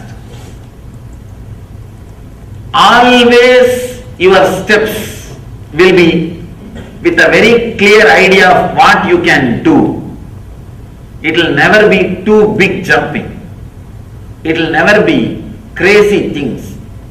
The big problem is, people come and ask me, suddenly Swamiji, everything was going well, suddenly my life has become a failure. Understand, failure will never be suddenly. It will never be suddenly. We always think it is suddenly because we never understood the warnings. We never looked into ourselves, what we are doing. If you don't understand what you are doing, naturally failure will be sudden. Understand, in the planet Earth, created by God, only miracles happen, never accidents happen. Problem is, when you don't have understanding and clarity, even miracles look like accidents. Miracles and accidents, actually both are same, which is not understandable by logic, which is not definable by your logic. Based on how you face it, you call it as a miracle or accident. If the same thing happens to your neighbor, it is considered as accident. If it happens to you, it is a miracle. That's all, nothing else. How you face it, how you face it, how you see it.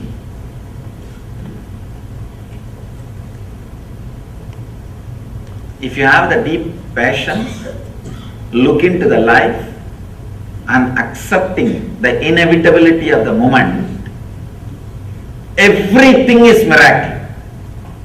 You are still breathing, still your heart is beating, still you are alive. It's a miracle. Why should you be alive? What right you have? People tell me, Swamiji, that is my birthright. I tell them, birth itself is not your right. Where is the question of birthright? If we look with acceptance, the life with a little relaxed understanding, you will see everything is miracle. If you look with a restlessness, irritation, non-acceptance, everything is an accident. Everything is an accident. Your husband will look like an accident happened in your life. Your kids will look like biggest accidents happened in your life. And your house will look the worst accident happened in your life.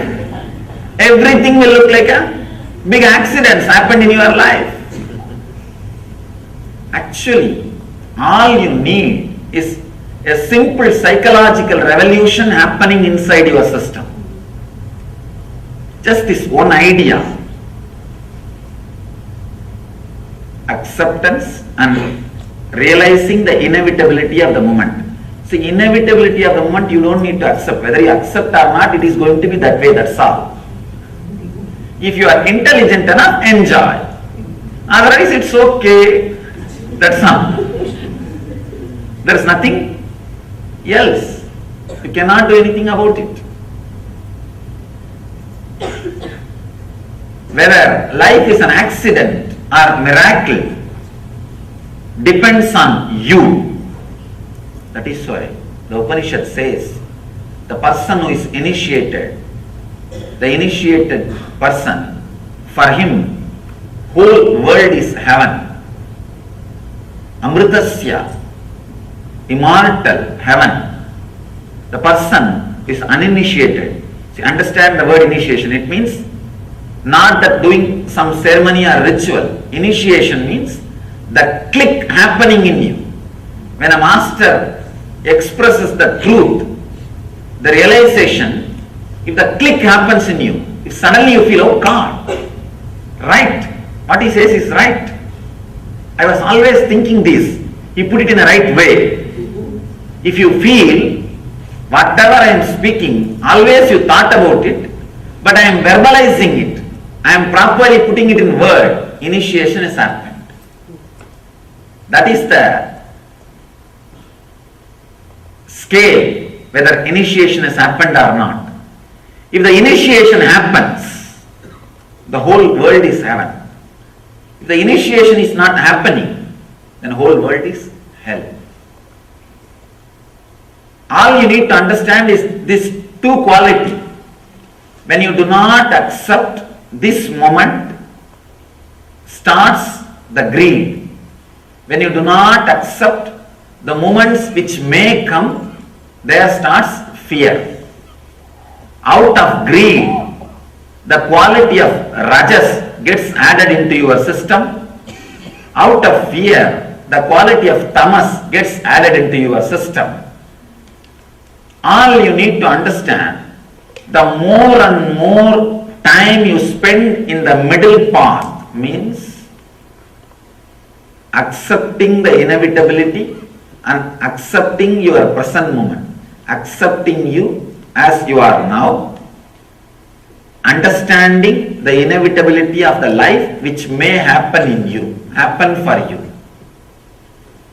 When you have these two understanding, that is what we call sattva, means relaxed, restful middle path. Neither you are driven by the non-acceptance of the present moment, nor you are driven by the non-acceptance of the future moments. Non-acceptance of the present moment and future moment are the root of rajas and tamas, restlessness and fear, restlessness and inertia. This simple understanding, this psychological revolution, actually the moment initiation happens in you, every word which comes out of the master rings bell in your heart, and that becomes a strong, clear programming in you. Programming your life based on the Vedic knowledge. Even the Vedic knowledge seems to be too small word. The right word is the true knowledge.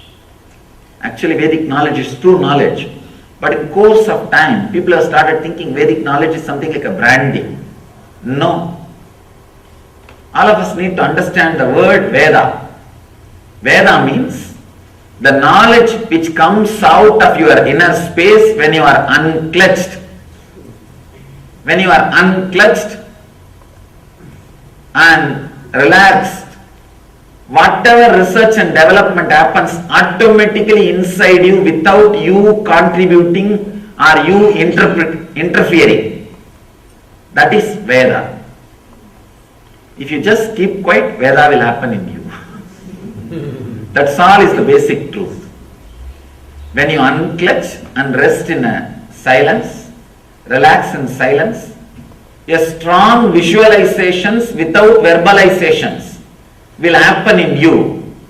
Those truths are only called Vedas.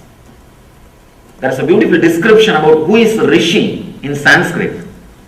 Mantra drashta is Rishi. Understand? Not the person who heard the mantra, but the person who sees the mantra. Mantra drashta. Drashta means who sees. Means the whole knowledge or truth will happen in you as a visualization, not as a verbalization. When you drop from verbalization, unclutch from verbalization, mantra drashta will happen. Now we are all only listening the mantra. Means like a sound, either from outside or from inside. It comes out only as a verbalization. Then you are not Rishi. Relax. Then it is not Vedas. It is not the true knowledge. It is perverted knowledge. In Sanskrit we use the word, the perverted knowledge. Means half truth or perverted truth. When you unclutch from the verbalization which is constantly happening, a strong visualizations beyond your verbalization will come out. All you need to do is put all your effort and relax from unclutching. Suddenly you will see a very strong visualizations will start happening in you. Those visualizations are only called as visions. Mantra drashta. You will see the mantras. Mantra means knowledge, truth. You will see the mantras. You will see the truth.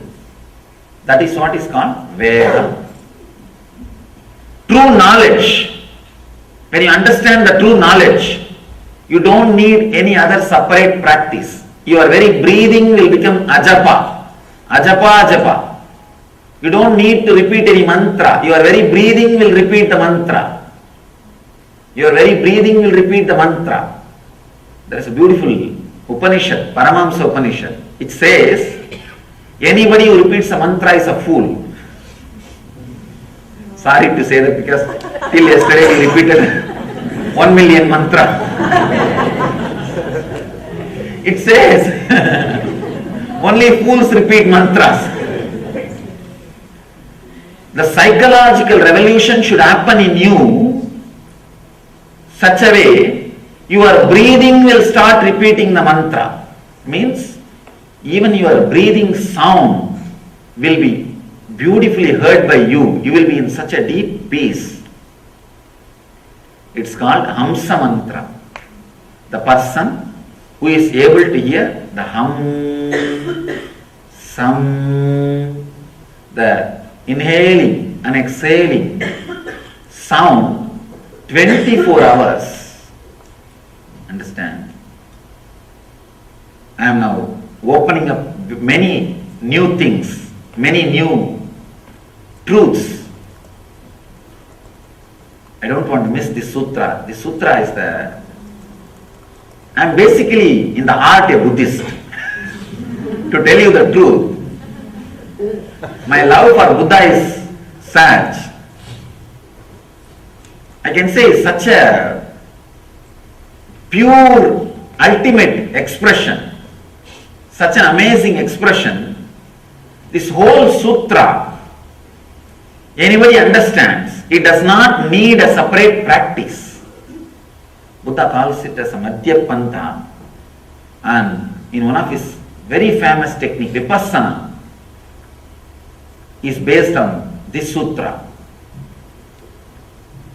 Understand, if the psychological revolution happens in you, if you are in Madhyapantha, if you are in middle path, means if you are in a complete acceptance of your present moment and the future moments which may come, you will be able to very clearly hear the hum sound of the inhaling and some sound of the exhaling. Means you will be completely aware of the movements happening inside your body.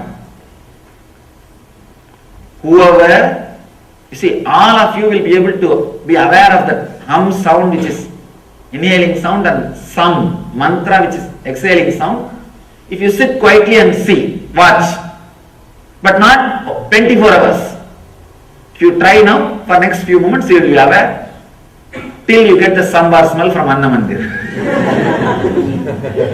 Not after that. Till you start thinking, I don't know what happened to my car, I don't know what happened to this, what happened to that. Till then you will be able to have the ajapa sound. Ajapa means the sound which is japa, mantra japa.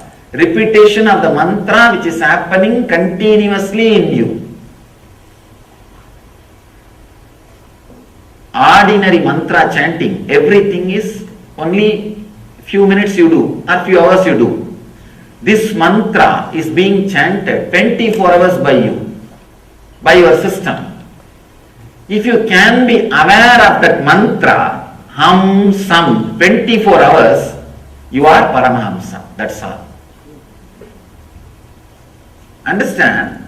A person who is in the middle path, even now, if just for a few moments decide, I'll accept my present moment as it is, and I accept all the future moments, including my death, now.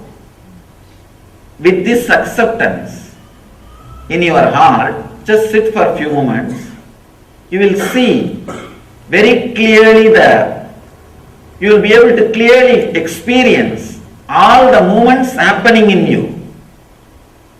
Whether it is inhaling or exhaling or inside your mind, one or two thoughts moving, or your navel center coming up and going down, you will be in completely a deep, centered, integrated, aware space. This you can experience when you have this understanding in your heart. The person who carries this understanding in the heart 24 hours, who is able to maintain that Hamsa mantra 24 hours, including dream state, is Paramahamsa.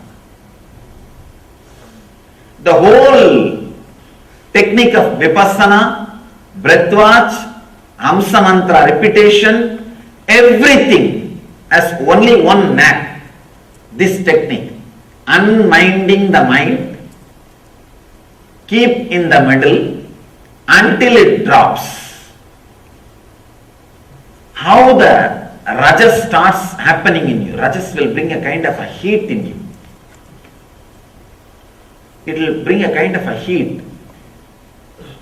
Actually, if you sit in a roller coaster, you can try, just sit in a roller coaster. Don't be agitated and don't talk to people or anything. Just sit and observe your navel center, what happens there. And during the roller coaster, just close your eyes and observe what happens here. What happens inside your system is Rajas. Actually, I tried many of these things to explain exactly. See, Rajas is not even the quality which you experience when you are angry, when you are restless, when you are caught in the lust. Because when you are caught in the lust, you don't experience pure Rajas. You experience restlessness and fear both together. If you are unmarried and caught in the lust, the fear of law. If you are married and caught in the lust, the fear of rejection. You are not experiencing pure restlessness even during lust or anger. Understand? The pure lust can be experienced in roller coaster. The pure restlessness. Because from the navel center, when your body goes through a big change, that pure restlessness, the pitta, will start working in your life. When you come down, you will see a different excitement which was not there before you sat. Unfortunately, the societies which are addicted to this excitement is prone to depression, because This excitement is literally like eating your own bones. If dog starts eating its own bone, what will happen? Same way, you are enjoying by destroying your life force.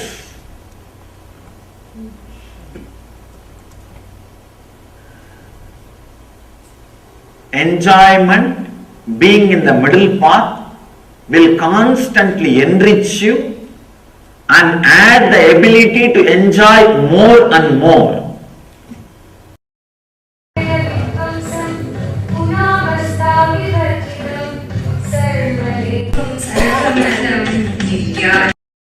No, whenever I am agitated, I am in rajas. No. Without you repeating, without you being conscious of it. Understand? If you put your awareness on you, you will be a living spirit and world will be a dead matter. It will listen to whatever you say. If you lose yourself, if you lose your center, the middle path, if you lose the awareness about the jiva, individual self, and jump on the world out of fear or greed, the world will become a living spirit and you will become matter and world will dictate on you. Whether you want to be a spirit or a matter, you can decide. One important thing you need to understand. In ordinary people, in all of your case, matter adds value to you. How many cars you have, how many houses you have, what is your bank balance, that adds value to you. If you go to Ramana Maharshi's ashram or Vivekananda's ashram, there is a small coconut shell used by Ramana Maharshi and just simple chappals used by Vivekananda is worshipped and respected. Millions of people come there just to pay respect and touch that. Matter is added value by the spirit. Understand? In ordinary case, matter in all of normal man, matter, the material which you are having, your car, house, bungalow, bank balance adds value to you. In their case, spirit added value to ordinary matter. Whether your jiva is going to add value to Jagat or Jagat is going to add the value to jiva is your decision. Whether your self, spirit is going to add value to the world or world is going to add value to you. Keep yourself alive by keeping yourself in the Madhya Pantha, in the center. In the initial level, because you are trained to lose yourself when you relate with the world, either in the fear or in the greed, you may lose the track. Again and again you may lose the track of that Madhya Pantha. You may lose the track of that Hamsa Sabda, the Hamsa Mantra. For a few days, don't bother, come back. Again, come back. Try to relate with people. Try to relate the business dealings. Try to do your interviews. Try to do your physical work. Try to do everything, including eating, even while you lie down and fall asleep. Try to do everything just with this one middle path, bringing yourself back to the balance. Even if you lose your balance, lose your Hamsa Mantra 100 times a day, that is okay. 100 times you had the mantra, that is why you are able to lose 100 times. So don't bother about 100 times losing. Remember and give the credit to you that 100 times you remembered. So 100 times you failed in the quitting the smoking is not a big thing. 100 times you tried. So 100 times you may forget the Hamsa Mantra, that is okay. 100 times you remembered, that is a great thing. So try, in the few days you will see. You are able to talk, you are able to relate with people, you are able to relate with the world, you are able to relate and do all your responsibility from morning till night, 24 hours with the balance of Amsa Mantra. With the balance of what Shiva says as keep in the middle until it drops. Understand? Whenever you come back to the center, to the balance of Amsa Mantra, let me describe once more very clearly the just essence of this whole technique. Just carry the understanding in your heart very clearly. I accept this moment, what I have in the outer world and the inner world, as me, as me. And I accept all the moments which is yet to happen in my life throughout the eternity. Just carry this acceptance in you, in the heart, and sit in a relaxed way. You will see there is no need for any sound from inside. There is no need for any movement from inside. There is no need for any disturbance from inside. The Hamsa Mantra is flowing beautifully. The Hamsa Mantra is moving by itself without you repeating, without you being conscious of it, without you being aware of it, without you putting any effort to it. Just stay in the Hamsa Mantra. Initially, start doing simple work like talking to your close friend where you don't need to lose yourself. Talking to a simple business dealings, or playing with a child, or moving your body in a simple way. Try all these small things with the balance of this Hamsa Mantra, and you will see within few days you are able to be constantly centered on Hamsa Mantra and able to do all your activity. Understand, I promise, when you are centered on Hamsa Mantra, you will never do a mistake. Because the energy which flows in you will be Sattva. The Sattva energy is so intelligent, it knows exactly how to relate with the world, how to relate with the Jagat. When a Sattva is happening, the Devi, the Jagat, the world, the Jagat is called Bhudevi. She becomes your servant. She becomes your assistant. She becomes your friend. She completely falls in tune with you. Simply, your intelligence will open how to relate with every moment, how to relate with every relationship. Your intelligence will be completely available to you. It is not that we are not intelligent, but when the Rajas is active, our intelligence will not become available to us, will not be available to us. That is the moments we make mistakes in relationship or business dealings or in the life. All you need to do, bring yourself back to that Hamsa Mantra. Bring yourself back to that middle. Bring yourself back to that center from the Rajas or Tamas. There's a beautiful story. One drunkard goes to Ramakrishna and asks, Bhagavan, do something, I am not able to drop. Ramakrishna says very, very funny instruction.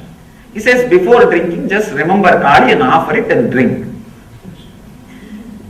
He comes back in 3 days and says, I am not able to drink, it has dropped me. Understand, it may look like a miracle. I tell you, it is a simple science. Anybody who can bring themselves back to the Madhya Pantha, but one important thing, the drunkard was very deeply devoted to Kali. So whenever he remembered Kali, automatically he came back to Madhya Pantha. He came back to middle path. He came back to the Hamsa Mantra. So naturally, the Hamsa Mantra is intelligent enough to guide your body and mind, to guide your system.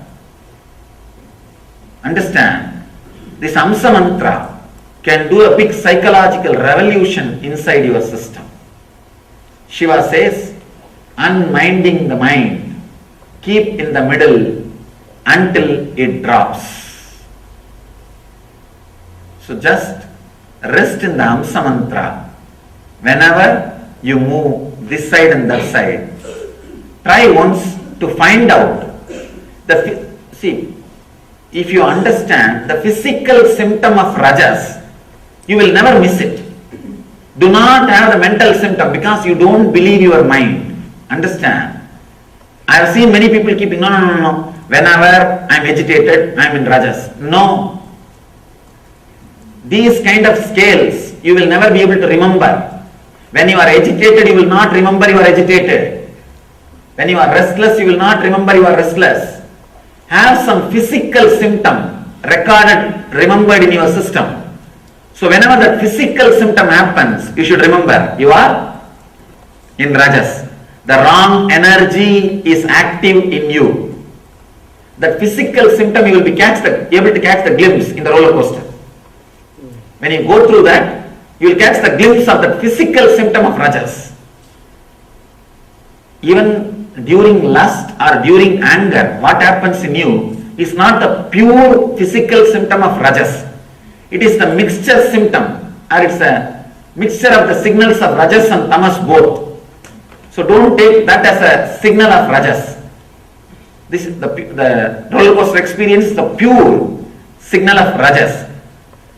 Of course, it will be different for every different person. That's why I am not able to describe. I am able to only describe only what I went through.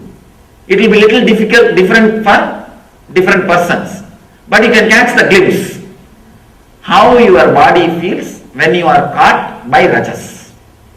And whenever that starts happening in you, come back to center, Madhya Pantha, middle path, the path of sattva, sattvic energy. Then you will see naturally the whole intelligence, the sattvic energy is awakened in you, and the whole intelligence, the sattvic truth, the sattvic bliss overflows in you. Whenever you come back to that center, if a strong visualization happens in you, that is vision, creativity. If the strong joyful mood happens in you, that is ananda. That is ananda. If you are completely aware of what is going to happen in your future, that is called chit.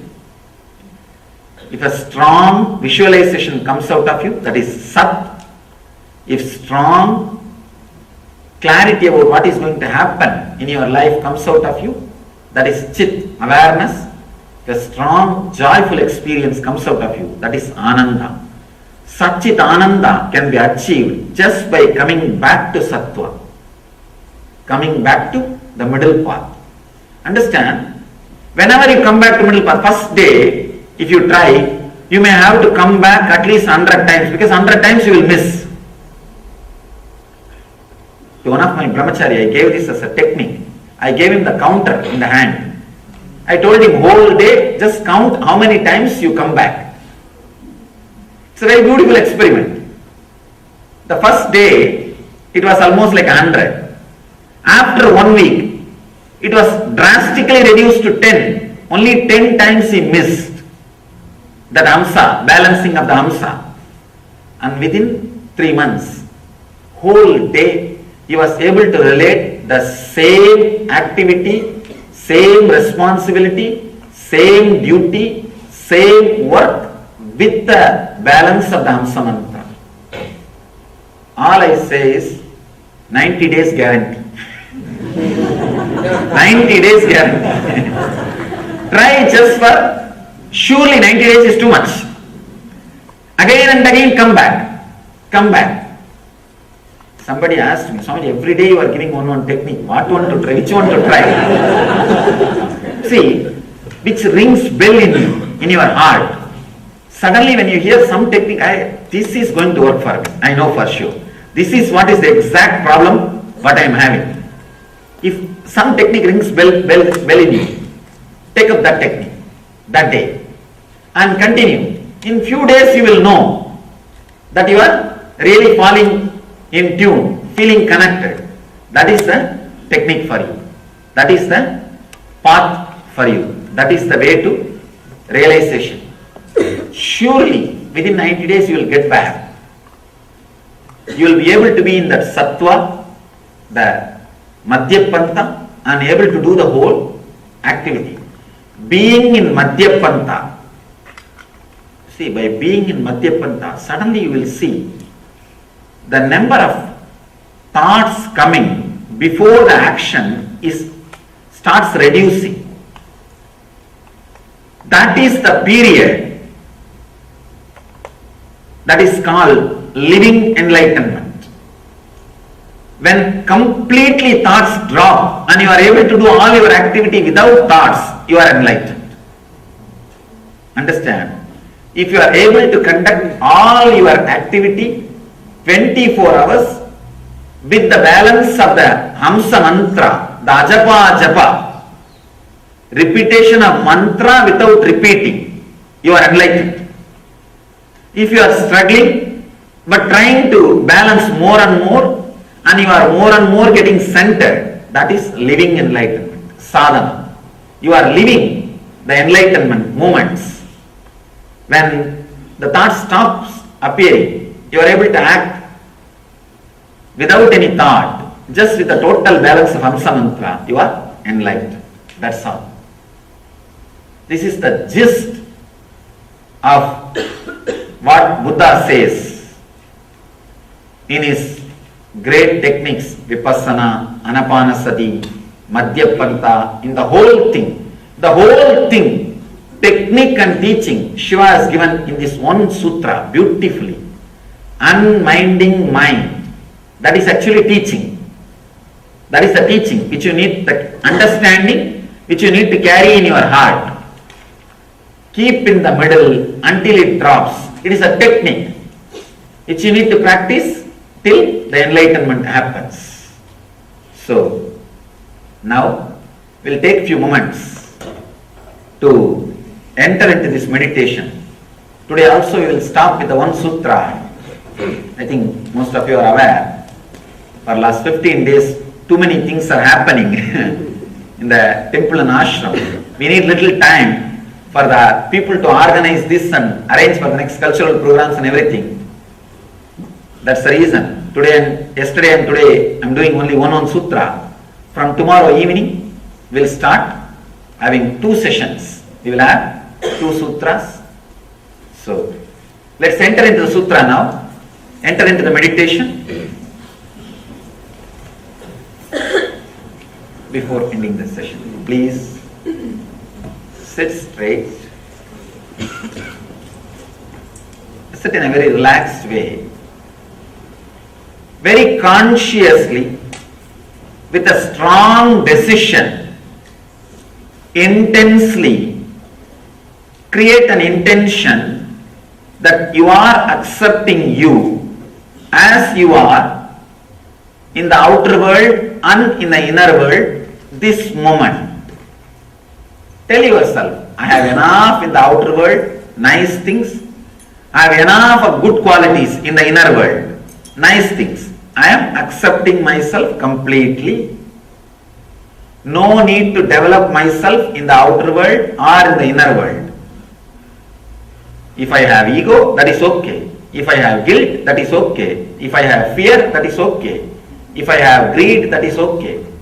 Whatever you have been told that you have, it's okay. Accept. Right or wrong. Decide consciously, I accept. Please close your eyes and sit in a very relaxed way without moving the body. Body movements will create thoughts.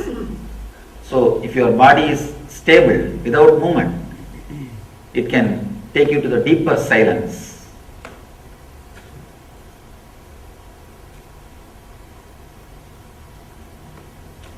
Whatever objection your mind raises, no, I can't accept me, I can't accept this, at least accept that. Accept that also.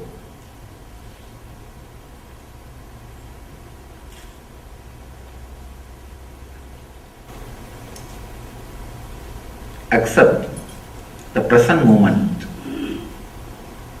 accept all the future moments,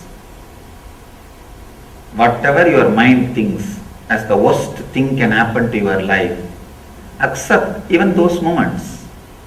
If it happens, you cannot avoid, it is inevitable. Understand the inevitability and accept it.